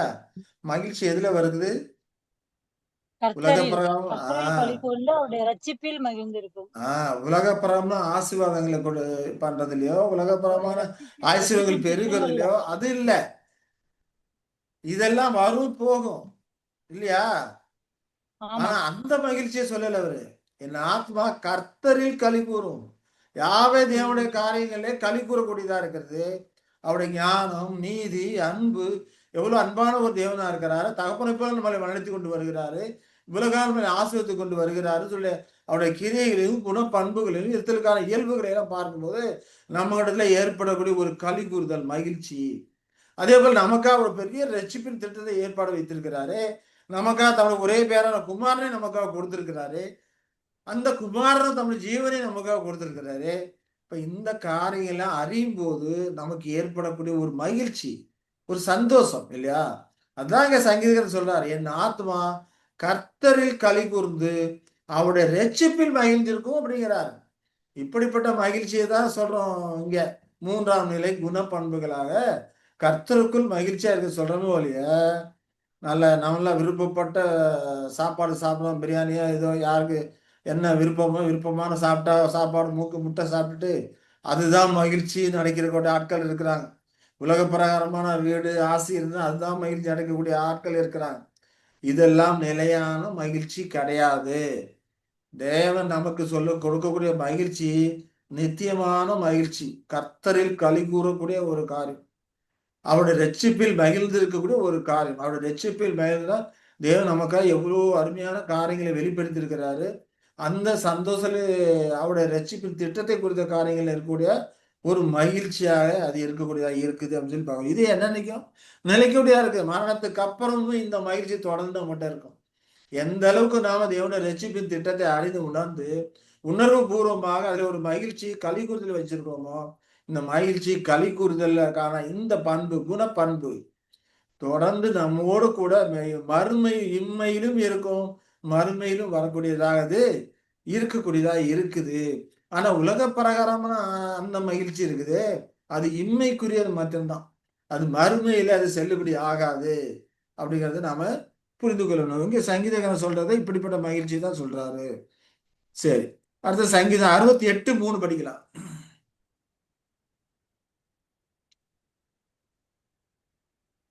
68:3. மகிழ்ந்து களி கூர்ந்து ஆனந்த சந்தோஷம் அடைவார்கள். நீதிமான்களோ தேவனுக்கு முன்பாக மகிழ்ந்து களி கூர்ந்து ஆனந்த சந்தோஷம் அடைவார்கள். எந்த காலகட்டத்துல? 1000 வருட அரசாட்சி அப்ப. ஆயிரம் அரசாட்சியில பெசிலியா காலத்துல நீதிமான்கள் தேவனுக்கு முன்பாக மகிழ்ந்து களி கூறுவாங்க. பாவம் நிறைந்த உலகத்துல நீதிமான்கள் இந்த உலகப்பரமான காரியங்கள் மகிழ்ச்சி இருக்காது. ஏன்னா மற்றவர்கள் காம விகாரம் நடக்க காணும் போது கேள்வி இதயத்தில் ஒரு வாதை தான் ஏற்படும். ஆனா தேவனுடைய ரட்சிப்பின் திட்டத்தை அறிம்போதுதான் அவர்களுக்கு மகிழ்ச்சி இருக்கும். இம்மையிலும் நீதிமான்கள் மகிழ்கிறார்கள் என்றால் தேவனுடைய ரட்சிப்பின் திட்டத்திலே கர்த்தர்கள் மகிழ்ந்து களி கூறுவார்கள். ஆனா தேவனுடைய ராஜ்யத்திலே பெசிலியா காலத்துல தேவனுக்கு முன்பாக இல்லையா, தேவனுடைய அரசாட்சி அங்க நடக்குது. தேவனுக்கு முன்பாக மகிழ்ந்து களி கூர்ந்து ஆனந்த சந்தோஷம் அடையக்கூடியவர்களாக அவர்கள் இருப்பாங்க. ஆனா மற்றவர்கள் இந்த காலகட்டத்திலே பாவ வாழ்க்கையும் துன்மார்க்கமான வாழ்க்கையும் வாழ்ந்து கொண்டு இருக்கிறவர்கள் அந்த காலகட்டத்தில் அவர்களுக்கு எப்படி இருக்கும்? இதெல்லாம் பார்க்கும்போது அழுகையும் கண்ணீருமா இருக்கும், பற்கடிப்பும் அழுகையும் கண்ணீரும் பற்கடிப்புமா இருக்கும் இல்லையா? அவர்கள் தங்களை சரி செய்து கொள்வதற்கு தடுமாறக்கூடியவர்களா இருப்பாங்க. அதனால்தான் அவங்களுக்கு அழுகையும் பற்கடிப்புமா இருக்கும் அப்படின்னு சொல்லி நம்ம பார்க்கணும். அழுகையும் பற்கடிப்பும் இருக்கும்னாங்க, அதனால அவர்களுக்கு உபத்திரமும் துன்பமும் அந்த காலகட்டத்தில் கிடைக்கும் அப்படி கிடையாது. ஏன்னா இவர்கள் இவருக்கு குணப்பண்பு இதுல பழக்கப்பட்டிருக்கு, மற்றவர்களை கம்பேரிசன் பண்ணியே பழக்கப்பட்டிருக்கு இல்லையா? உயிர்த்தெழுந்து வரும்போதும் அதே கம்பேரிசன் தான் இருக்கும். இந்த காலகட்டத்திலே சாத்தானுடைய ராஜ்யத்தில் இந்த காலகட்டத்திலே இவர்கள் எல்லாரும் உலகப்பரமான ஆசீர்வாதங்களை பெற்று மற்றவர்களை கேவலமா நினைச்சிருப்பாங்க, மற்றவர்களை அடிமை போல நடத்திருப்பாங்க. அவர்கள் வீட்டுல வேலைக்கெல்லாம் வேலை செஞ்சிருப்பாங்க, வேலைக்காரங்களா இருந்திருப்பாங்க, அடிமை போல நடத்திருப்பாங்க, கீழ்த்தரமா நடத்திருப்பாங்க இல்லையா? தங்களை உயர்வாகவும் அவர்கள் கீழ்த்தரமா நினைச்சிருப்பாங்க. பெசிலியா காலத்திலே அப்படிப்பட்டவர்கள் நீதிமான்களாக தேவன் மகிழ்ந்து களி கூறக்கூடியவர்களாக இருக்கும்போது இவர்களுக்கு அந்த குணப்பண்புகளை வளர்க்க முடியாம போகுது அப்படிங்கிறப்போ அந்த காலகட்டத்தில் இதே கம்பாரிசன் பண்ணி பார்த்துட்டு அவர் நீதிமான்களோட உயர்வையும் அவர்கள் இருக்கக்கூடிய தாழ்நிலையும் கண்ணோக்கி பார்த்தாங்க என்ன நினைக்கிறாங்க, அங்கே அழுகையும் பற்கடிப்பும் அதனால் ஏற்படக்கூடியதா இருக்கிறது. நிச்சயமா தேவனுடைய ராஜ்யத்திலே அவர்களை துன்பப்படுத்த மாட்டாங்க. ஏன்னா என்னுடைய பரிசுத்த பர்வதம் எங்கும் தீங்கு செய்வாரும் இல்லை, கேட்டு செய்வாரும் இல்லை. ஆனால் இவர்களுக்கு இருக்கக்கூடிய அந்த மன இயல்பு, கம்பேரிசன் பார்க்க மன இயல்பு இருக்குது, அது அவர்களுக்கு என்ன பண்ணும், அழுகையும் பற்கடிப்பும் ஏற்படுத்தக்கூடியதா இருக்கும். மற்ற உயர்வையும் இவர்களால் வளர முடியாம அந்த பண்பை வளர்த்து கொள்ள முடியாம இருக்கக்கூடிய அந்த காரியங்கள்லாம் பார்க்கும்போது இல்லையா, இவர்களுக்கு அழுகையும் பற்கடிப்பும் உண்டாக இருக்கும் சொல்லி நாம பார்க்கிறோம். எப்படி ஒரு படம் பேசுறவங்க எப்படி முறுமுறுக்கிறாங்க இல்லையா, இதே பெரிய காரியம் இங்கே வரும்போது அவர்களுக்கு அது கஷ்டமான ஒரு காரியமா இருக்கும். உதாரணத்துக்கு பார்த்தோம்னா இந்த காலகட்டத்தில் பரிசேயர்கள் இருக்கிறாங்க இல்லையா, தாங்களா நீதிமான்களாகவும் மற்றவர்களாம் பாவிகளாகவும் இருக்கிறாங்கன்னு சொல்லிட்டு அங்க பார்க்கிறோம். இதே உயிர்த்தெழுந்து வரும்போது இவர்கள் அதே குணப்பண்புகள் தானே இருப்பாங்க. ஆனா எந்த காலகட்டத்துல யாரெல்லாம் இவர்கள் பாவிகள் சொன்னாங்களோ அவர்கள் எல்லாம் மனம் திரும்பி குணப்பட்டு குணப்பண்பை வளர்த்து கொண்டு அங்க நீதிமான்களாக மகிழ்ச்சி சந்தோஷத்தோடு இருப்பாங்க. ஏன்னா உங்களுக்கு முன்னமே பாவிகளும் விபச்சாரக்காரர்களும் எப்படி இருப்பாங்க, ஆபிரகாம் ஈசாக்கு யாக்கூப் என்பவர்களோட பந்தி இருப்பாங்க. அவர்களை காணும்போது உங்களுக்கு எப்படி இருக்கும், அழுகையும் பற்கடிப்பும் உண்டாயிருக்கும் சொல்லி இயேசுக்கு சொல்றதை நாம பார்க்கிறோம். அதனால பாவம் செஞ்சவங்க எல்லாம் தேவனுடைய ராஜ்யத்துக்கு போயிடுவாங்கன்னு அப்படி கிடையாது. பாவம் செய்தவர்கள் பாவத்தால் தங்களை வருத்தப்பட்டு வியாகுலப்பட்டு தேவனத்துல மன்னிப்புக்கு மன்றாடி அதெல்லாம் விட்டுட்டு இந்த காலகட்டத்திலேயே கிறிஸ்துக்கான அந்த சாயலை பண்புகளை வளர்த்து கொள்ளக்கூடியவர்களா இருக்கிறாங்க. இப்படி வளர்த்து கொண்டவர்கள் அந்த காலகட்டத்தில் ஆபிரகாம் ஈசாக்கு யாக்கோபு அதெல்லாம் யாரு, மூப்பராக பாத்திரவான்கள், அவர்களோடு கூட சந்தோஷம் மகிழ்ச்சியாக இருப்பாங்க. ஆனா இந்த காலகட்டத்துல தங்களை நீதிமான்கள் பக்திமான்கள் என்று பெயர் சொல்லி கொண்டிருக்கிற ஏமாற்றுக்காரர்களாக இருக்கிறவங்கள அதை பார்க்கும்போது இவர்களுக்கு எப்படி இருக்கும், அழுகையும் பற்கடிக்குமா இருக்கும் அப்படிங்கிறத நாம புரிந்து கொள்கிறோம். அப்ப ஆண்டவர் நமக்கு வைத்திருக்கிற சந்தோஷம் நித்தியமான ஒரு சந்தோஷமா இருக்குது. அது நீதிமான்கள் தேவனுக்கு முன்பாக தேவனுடைய ராஜ்யத்தை மகிழ்ந்து களி கூறக்கூடியவர்களா இருப்பாங்கன்னு சொல்லி நம்ம பார்க்கிறோம். யெஷுவா கிறிஸ்து ஒரு இடத்துல மகிழ்ந்து களி கூர்ந்தார். அது எங்கன்னு தெரியுமா?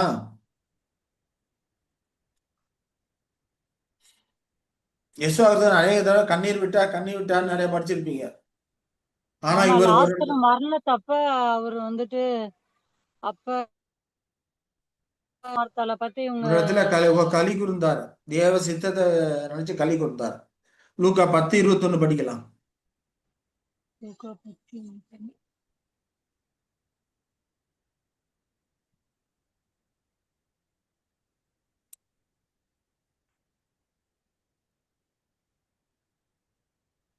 அந்த வேளையில் இயேசு ஆவியிலே களி கூர்ந்து, பிதாவே, வானத்துக்கும் பூமிக்கும் ஆண்டவரே, இவைகளை நீர் ஞானிகளுக்கும் கல்விமான்களுக்கும் மறைத்து பாலகருக்கு வெளிப்படுத்தினபடியால் உம்மை ஸ்தோத்தரிக்கிறேன்.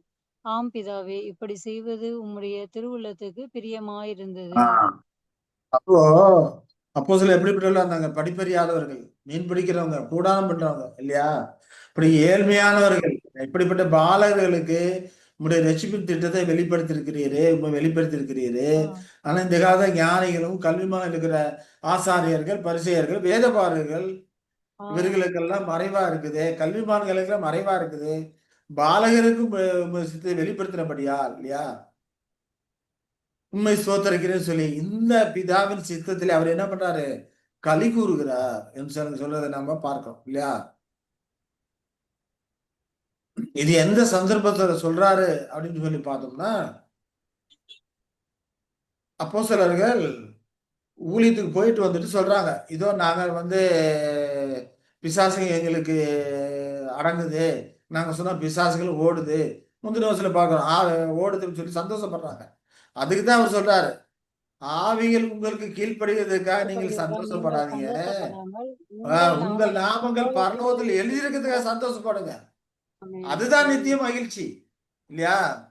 அதுதான் நித்தியமான சந்தோஷமா இருக்கு அப்படின்னு சொல்லிட்டு தான் இந்த வார்த்தை சந்தோஷப்படுறாரு. எதுக்கு சந்தோஷப்படுறாரு? இவர்களுக்கு இப்படிப்பட்ட காரியங்களை கொடுத்து, இவர்களுக்கு பரிசுத்த ஆவியை கொடுத்து, இவர்களுக்கு இப்படி சத்தியத்தை வெளிப்படுத்தி இருக்கிறீரே, பாலகர்களா இருக்கிற இவர்களுக்கு வெளிப்படுத்தி இருக்கிறீரே, ஞானிகளும் கல்விமான்களுமா இருக்கக்கூடிய அந்த ஆசாரியர்கள், வேதபாரர்கள் இவர்களுக்கெல்லாம் மறைத்துப்பட்டு இவர்களுக்கு வெளிப்படுத்தி இருக்கிறீங்க. இப்படி செய்வது உம்முடைய திருவுலத்துக்கு பிரியமா இருக்குது. அந்த பிரியத்துக்காக உம்மை ஸ்தோத்திரிக்கிறேன்னு சொல்லி அந்த தேவனுடைய அந்த சித்தத்திலே அவர் களி கூறுகிறார் என்று நம்ம பார்க்கிறோம் இல்லைங்களா? இதுதான் உண்மையான மகிழ்ச்சியா இருக்கிறது. 1 பேதுரு 1:8 படிக்கலாம். மணியாச்சாட்டுக்க நம்ம இந்த ஒரு இதோட நிறுத்திக்கலாம். 1 பேதுரு 1:8.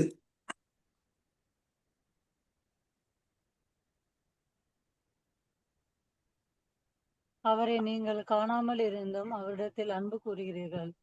இப்பொழுது அவரை தரிசியாமல் இருந்தும் அவரிடத்தில் விசுவாசம் வைத்து சொல்லி முடியாததும் மகிமையில் நிறைந்ததுமாயிருக்கிற சந்தோஷம் உள்ளவர்களாய் களி கூர்ந்து. மகிமையால் நிறைந்தமா இருக்க சந்தோஷம் உள்ளவர்களாய் களி கூறுங்கள். அந்த சந்தோஷம் எப்படி சொல்றாரு? நீங்க காணாமல் இருந்து அவரிடத்துல அன்பு கூறுறீங்க. தேவனை இப்ப காணல, கிறிஸ்துவை நீ காண முடியாது. அப்படி இருந்தும் அவரிடத்துல எப்படி இருக்கீங்க? அன்பு கூறுகிறீர்கள்.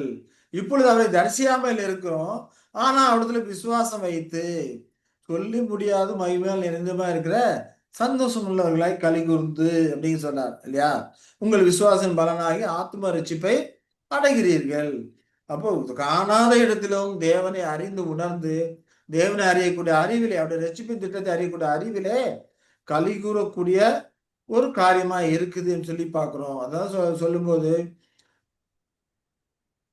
இருதயத்துடைய மற்றும் மனதுடைய ஒரு பண்பாக அந்த களி கூறுதல் இருக்குது அப்படிங்கிறத நாம புரிந்து கொள்கிறோம். அதுல 4:13 பாருங்க. 1 பேதுரு 4:13.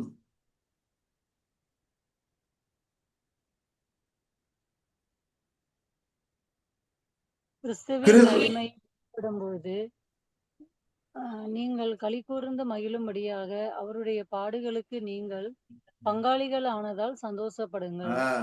கிறிஸ்துவின் மகிமை வெளிப்படும் போது இல்லையா, களி கூர்ந்து மகிழும்படியாக. அப்ப இப்போதும் அவர்களுக்கு அந்த ரிஷிபத்திரத்திலே காணாமல் இருக்கிற காலகட்டத்திலும் இவர்களுக்கு மகிழ்ச்சி விசுவாசத்தோட மகிழ்ச்சி சந்தோஷமா இருக்கிறாங்க.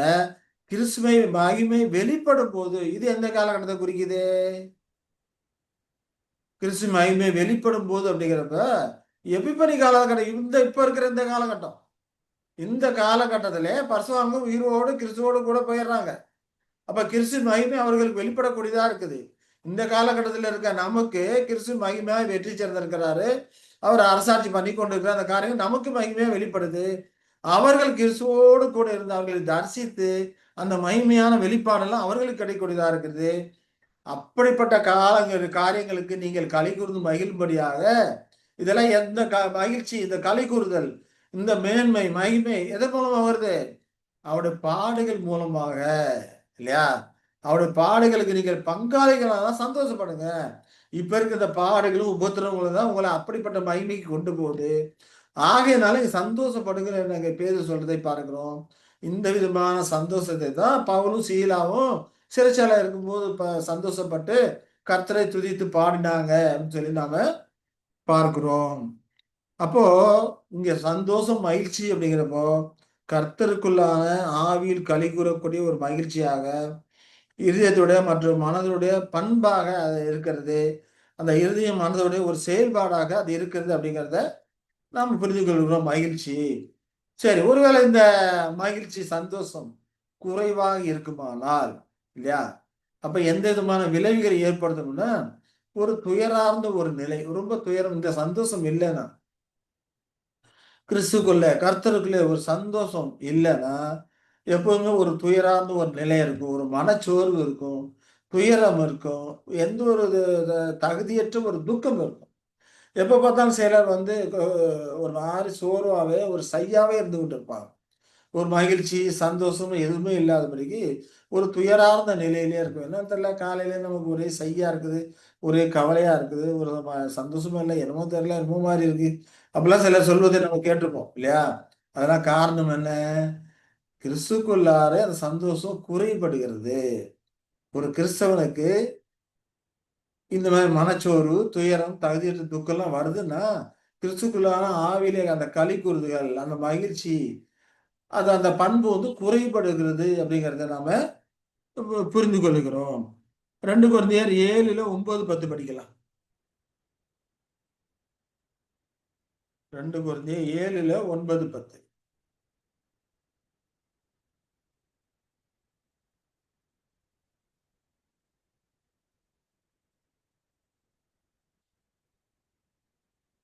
இப்பொழுது சந்தோஷப்படுகிறேன். நீங்கள் துக்கப்பட்டதற்காக அல்ல, அல்ல, மனம் திரும்புவதற்கு ஏதுவாக துக்கப்பட்டதற்காக சந்தோஷப்படுகிறேன் அப்படிங்கிறார். துக்கப்பட்டதற்காக சந்தோஷப்படுகிறேன். நீங்கள் ஒன்றிலும் எங்களால் நஷ்டப்படாதபடிக்கு தேவனுக்கு ஏற்ற துக்கம் அடைந்தீர்களே. தேவனுக்கு ஏற்ற துக்கம் பின்பு மனஸ்தாபப்படுகிறதுக்கு இடமில்லாமல் ரட்சிப்புக்கு ஏதுவான மனம் திரும்புதலை உண்டாக்குகிறது. லௌகீக துக்கமோ மரணத்தை உண்டாக்குகிறது. ஆ. அப்போ துக்கம்னா எப்படி ஒரு கர்த்தருடைய பிள்ளைக்கு துக்கம்னா எப்படி இருக்கணும் அப்படிங்கிறாரு. மனம் திரும்புவதற்கு தேவனுக்கு ஏற்ற ஏதுவா ஆ, பாவம் செஞ்சிட்டோம், தப்பு பண்ணிட்டோம்னா, அப்ப நமக்கு துக்கம் இருக்கணும். இல்லையா? ஆமா. அப்ப சந்தோஷம் இருக்கக்கூடாது. கர்த்தருக்கு விரோதமா, ஐயோ! தப்பு பண்ணிட்டேனே, தெரியாம செஞ்சுட்டேனே அப்படின்னு ஒரு தவறு நமக்கு சுட்டிக்காட்டப்படும்போது, அப்ப நிச்சயமாவே அது தவறுக்காக, நாம் செய்த தப்பிதத்துக்காக துக்கம் இருக்கணும். இல்லையா? அப்படி துக்கம் இருந்ததுன்னா, அது மனம் திரும்புவதற்கு ஏதுவாக இருக்கு. மனம் திரும்புவதற்கு ஏதுவாக துக்கப்பட்டதற்காக பவுல் அப்போஸ்தலன் நான் சந்தோஷப்படுறேன் அப்படிங்கிறார். அது தேவனுக்கு ஏற்ற துக்கமா இருக்கும் அப்படின்னு சொல்லி சொல்றதை பார்க்கிறோம். ஆனா தேவனுக்கு ஏற்ற துக்கம் மனசாப்படுவதற்கு பிறகு அதை வந்து என்னது ரட்சிப்புக்கு ஏதுவான மனம் திரும்புதலை உண்டாக்குறது. ஆனால் லௌகீக துக்கமோ மரணத்தை உண்டாக்கக்கூடியதா இருக்கிறது. அப்ப இங்க வரக்கூடிய அந்த துக்கம்ல எந்த ஒரு துக்கமா இருக்குது? இந்த துயரார்ந்த நிலை, மனச்சோர்வு, துயரம், தகுதியற்ற துக்கம், இதெல்லாம் எப்படிப்பட்ட துக்கமா இருக்கு? உலக பிரகாரமான சோர்வு இல்லையா? உலகப்பிரமான காரியங்களே ஒரு மனத்தெழுச்சி ஏற்படுறதுல வரக்கூடிய ஒரு காரியமா இருக்கு. இந்த சந்தோஷம், ஆவிக்குரிய சந்தோஷம், அது குறைபட்டதானால், இந்த மகிழ்ச்சி குறைபட்டதானால், உலக பிரகாரமான கவலைகள் அதெல்லாம் வந்து நம்மள என்ன பண்ணும்? பற்றிக்கொள்ளும். அதிலேயே வரக்கூடிய சோர்வு, துயரம் தான் என்ன பண்றது தெரியலையே. சிலர் எப்ப பார்த்தாலும் ஐயோ! பிள்ளைங்கள எப்படி படிக்க வைக்கிறது தெரியலையே. பிள்ளைங்கள எப்படி கல்யாணம் பண்றது தெரியலையே. வீட்ட எப்படி கட்டுறது தெரியலையே. ஐயோ! நல்லபடியா அமையுமோ? அமையாதோ? இல்லையா? இப்படியெல்லாம் புலம்பிக்கிட்டே இருப்பாங்க. புலம்புறதுக்கு காரணம் என்ன? இந்த ஆவிக்குரிய காரியங்களே சந்தோஷம் குறைபடுறதுனால, உலகप्रமான காரியங்களே துயரம், துக்கம் இதெல்லாமே அதிகப்பட்டு கொண்டே போகும். அப்ப இதெல்லாம் வந்து கவி பிடிக்க ஆரம்பிக்கும். ஆவிக்குரிய சந்தோஷம் குறைபட்டானா, உலகப்பிரமான காரியங்கள் எல்லாமே நம்ம கவி பிடிக்க ஆரம்பிக்கும். அப்போ ஒரு துயரமான நிலை, மனச்சோர்வு இதெல்லாம் வரக்கூடியதா இருக்கும். ஆனா, நமக்கு வரக்கூடிய துக்கம் எப்படிப்பட்டதா இருக்கணும்னா, ஒருவேளை தப்பு பண்ணியிருந்தோமானா, பாவம் செய்திருந்தோமானால், அது மனம் திரும்பிக்கு ஏதுவான ஒரு துக்கத்தை நமக்கு உண்டாக்கணும். மற்ற எந்த உலக காரியங்களையும் நமக்கு என்ன பண்ணக்கூடாது? ஒரு துக்கத்தையோ, கவலையோ ஏற்படுத்தக்கூடாது. அப்படி ஏற்படுத்துச்சுன்னா, இந்த ஆவிக்குரிய சந்தோஷம் குறைஞ்சிருச்சுன்னு அர்த்தம். அப்படிங்கிறத நாம புரிந்து கொள்றோம். சரி. பிலிப்பியர் 2:27 படிக்கலாம். பிலிப்பியர் 2:27.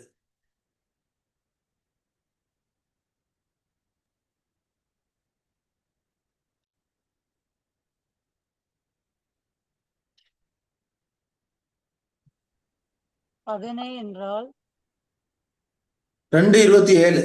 அவன் வியாதிப்பட்டு பட்டு மரணத்திற்கு சமீபமாயிருந்தது மெய்தான். ஆகிலும் தேவன் அவனுக்கு இறங்கினார். அவனுக்கு இறங்கினதும் அல்லாமல் துக்கத்தின் மேல் துக்கம் உண்டாகாதபடிக்கு எனக்கும் இறங்கினார். ஆ. கூட ஒரு சகோதரனை குறித்து அங்க சொல்றார் இல்லையா? அவன் வியாதிப்பட்டு மனதுக்கு சமீபமா இருந்தான். ஆனா தேவன் அவனுக்கு இரக்கம் காமிச்சிருக்கிறாரு. அவனுக்கு இறக்குனது எனக்கும் இரக்கம் காமிச்சதா இருக்குது அப்படின்னு சொல்லி அங்க சொல்றாரு. எனக்கு துக்கத்தின் மேல் துக்கம் உண்டாதபடி எனக்கும் இறங்கினார் என்று அங்க சொல்வதை நாம பார்க்கிறோம். நிச்சயமா தேவன் இரக்கமுள்ள தேவனா இருக்கிறார். நம்முடைய காரியங்கள் ஒருவேளை பாவ வியாதிப்பட்டு இருக்குமானால், அதிலிருந்து மீண்டு வருவதற்கு துக்கப்பட்டு நாம் அதிலிருந்து என்ன பண்ணோம்? விடுதலை அடையக்கூடியவர்களாக நாம இருக்க வேண்டும். சரி. ஒருவேளை இந்த பண்பு மிஞ்சி போச்சுன்னா என்ன ஆகும் இல்லையா? ம். மிஞ்சி போச்சு, இந்த சந்தோஷம் மிஞ்சி போச்சுன்னா என்ன ஆகும், இயல்புக்கு மாறி போச்சுன்னா என்ன ஆகும் அப்படிங்கிறத அங்கே சொல்றது நம்ம என்ன சொல்றது, வெளிப்படையான சந்தோஷம் ஏற்படும். ஓவரா போச்சுன்னா சீர்கேடான காரியங்களில் மகிழ்ச்சி, ஆமா, தகுதியற்ற களிப்பு. உலகத்தனமான அல்ல சீர்கேட காரியங்களில் மகிழ்ச்சி அடையக்கூடியவர்களா இருப்பாங்க. தகுதியற்ற களிப்பு. இதை எப்படி எடுத்துக்கலாம்? யாராவது சொல்ல முடியுமா? வெளிப்படையான சந்தோஷம் மிஞ்சி போச்சுன்னா வெளிப்படையான சந்தோஷம், உலகத்தனமான சீர்கேட காரியங்கள் மகிழ்ச்சி இல்லையா? வெளிப்படையான சந்தோஷமும் ஆட்டம் பாட்டம் டான்ஸ்ன்னு போடுறாங்க இல்லையா இப்ப அநேக கிறிஸ்தவர்கள். இதெல்லாம் வெளிப்படையான சந்தோஷம். அங்க கும்பல் சேருது எதனால? அது ஒரு என்டர்டைன்மெண்டா இருக்குது இல்லையா? ஆட்டம் பாட்டம் டான்ஸ் அப்படிங்கிறப்போ அவங்களுக்கு ஒரு என்டர்டைன்மெண்டா இருக்குது. அது பக்தி விருத்தியை உண்டாக்கக்கூடிய காரியமா இருக்குமா? நிச்சயமா பக்தி விருத்தி அந்த நேரத்துல ஒரு இமோஷனை உண்டாக்கி ஒரு சந்தோஷமா, இதுதான் வெளிப்படையான சந்தோஷம். ஆனா ஆவிக்குரிய சந்தோஷம் என்றைக்குமே நிலைத்திருக்கிற சந்தோஷம், இம்மையிலும் மறுமையிலும் நிலைத்திருக்கக்கூடிய ஒரு சந்தோஷம். ஆனா இந்த சந்தோஷம், இந்த காரியம் மிதமிஞ்சி போகும்போது வெளிப்படையான ஒரு சந்தோஷம் அங்க வரும். உலகத்தனமான சீர்கேடான காரியங்களில் மகிழ்ச்சி ஏற்படக்கூடியதா இருக்கும்.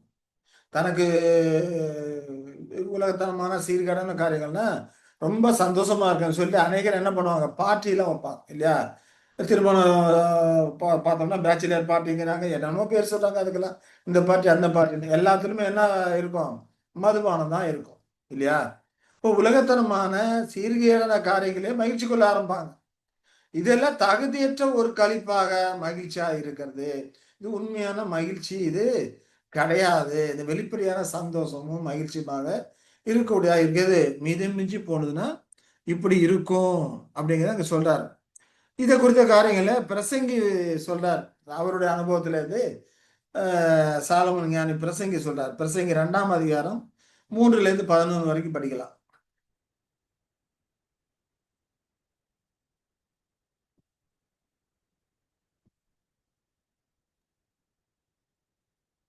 பிரசங்கி 2:3-11 வரைக்கும் என்ன சொல்ல பார்த்தோம்னா, கீழ் மனுபுத்திரர் உயிரோடு இருக்கும் நாளளவும் பெற்று அனுபவிக்கத்தக்கது என்னதென்று அறியும் பொருட்டு என் இருதயத்தை ஞானத்தால் தேற்றிக் கொண்டிருக்கும் போதே நான் என் தேகத்தை மதுபானத்தால் சீராட்டி கொண்டிருக்கவும் மதியினத்தை பற்றி கொண்டிருக்கவும் என் உள்ளத்தில் வகைத்தேன். 11 வரைக்கும் படிங்க. எனக்காக வீடுகளை கட்டினேன், திராட்சை தோட்டங்களை நாட்டினேன், எனக்காக தோட்டங்களையும் சிங்கார வனங்களையும் உண்டாக்கி அவைகளில் சகல வகை கனி விருட்சங்களையும் நாட்டினேன். மரங்கள் பயிராகும் தோப்புக்கு நீர் பாய்ச்சுகிறதற்கு குளங்களை உண்டு பண்ணினேன்.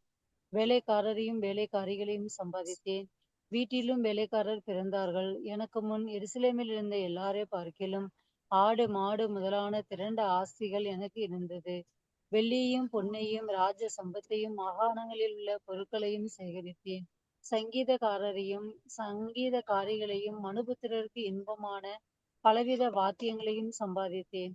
எனக்கு முன் எருசலேமில் இருந்த எல்லாரை பார்க்கிலும் நான் பெரியவனும் திரவிய சம்பனும் ஆனேன். என் ஞானமும் என்னோட கூட இருந்தது. என் கண்கள் இச்சித்தவைகளில் ஒன்றையும் நான் அவைகளுக்கு தடை பண்ணவில்லை. என் இருதயத்துக்கு ஒரு சந்தோஷத்தையும் நான் வேண்டாம் என்று விளக்கவில்லை. நான் செய்த முயற்சிகளிலெல்லாம் என் மனம் மகிழ்ச்சி கொண்டிருந்தது. இதுவே என் பிரயாசங்கள் எல்லாவற்றினாலும் எனக்கு வந்த பலன். என் கைகள் செய்த சகல வேலைகளையும் நான் பட்ட எல்லா பிரயாசத்தையும் கண்ணோக்கி பார்த்தேன். இதோ சந்தோஷமாய் எல்லாம் மாயையும் மனதுக்கு சஞ்சலமா இருக்கிறது இல்லையா? கடைசியில என்ன கொண்டு முடிக்கிறாரு? எல்லாம் மாயை அப்படின்ற மாயையும் மனதுக்கு மனதுக்கு சஞ்சலமும். சஞ்சலமுமா இதெல்லாம் இருக்கிறது. அனுபவிச்சும் கூட என்ன இல்ல, ஒரு திருப்தி இல்ல, ஆமா சஞ்சலம் தான் இருக்குது. கடைசியில சஞ்சலம் தான் இருக்குது இல்லையா? ஆமா உம் இப்ப பாருங்க, இதுதான் அந்த வெளிப்படையான சந்தோஷம். வெளிப்படையான சந்தோஷம், உலகத்தனமான சீர்கேடான காரியங்களின் மகிழ்ச்சி, தகுதியற்ற ஒரு களிப்பு இல்லையா? அவர் ஒவ்வொன்றா அங்க சொல்லிட்டு வர்றாரு. என் இருதயத்தை ஞானத்தால் தேற்றி கொண்டிருக்கும் போது என் தேகத்தை மதுபானத்தால் சீராட்டி கொண்டிருக்கும், புத்தீனத்தை பற்றி கொண்டிருக்கும் வயது என்ன அப்படிங்கிறார். ஒரு பக்கம் ஞானத்தால் தேற்றி கொண்டிருக்கிறாரு, இன்னொரு பக்கம் தேகத்தை கெடுத்து கொண்டிருக்கிறேன் அப்படின்னு சொல்றாரு. நிறைய வேலைகள் செஞ்சேன், நிறைய வீட்டை கட்டினேன், திராட்சை தோட்டம் நாட்டினேன், தோட்டங்கள் சிங்கர வனங்கள் உண்டாக்குனேன் இல்லையா. இப்ப அவருடைய வசதி வாய்ப்புகள் நிறைய இருக்குது. அப்ப அந்த காலகட்டத்தில் அவரை காட்டிலும் பெரிய ஐஸ்வர்யம் யாருமே இல்லை. அந்த அளவுக்கு தேவன் அவருக்கு ஏலாத ஐஸ்வர்யத்தை அவருக்கு கொடுத்திருக்கிறாரு. இப்ப இதெல்லாம் கொடுக்கும்போது அவர் எல்லாத்தையும் ஆண்டு அனுபவிக்கணும்னு சொல்லி எல்லாத்தையும் செஞ்சுட்டு இருக்கிறாரு.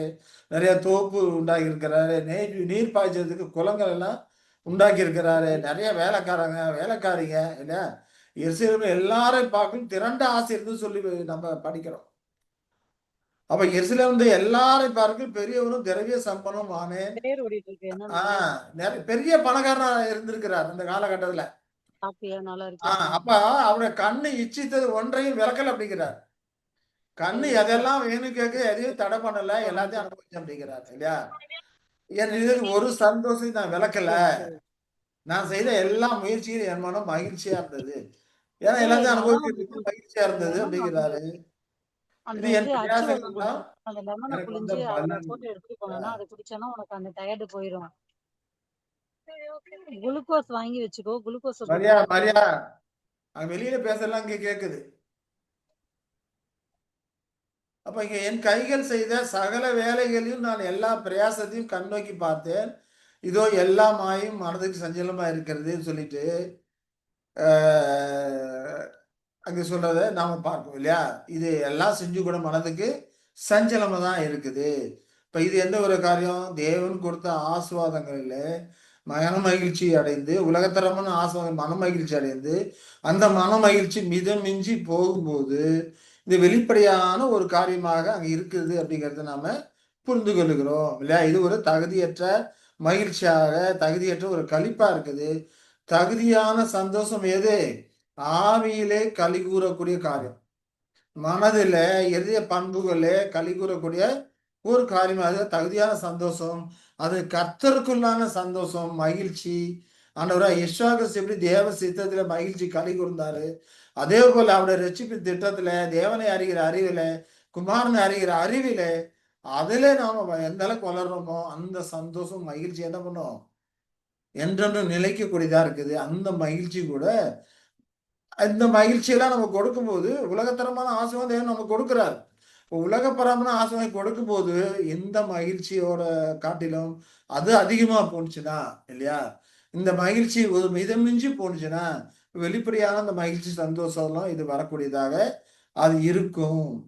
அதனால கர்த்தர் பிள்ளைகள் கர்த்தருக்குள் மகிழ்ச்சியா இருக்க நம்ம எப்படி என்ன பண்ணணும், கற்றுக்கொள்ளணும்.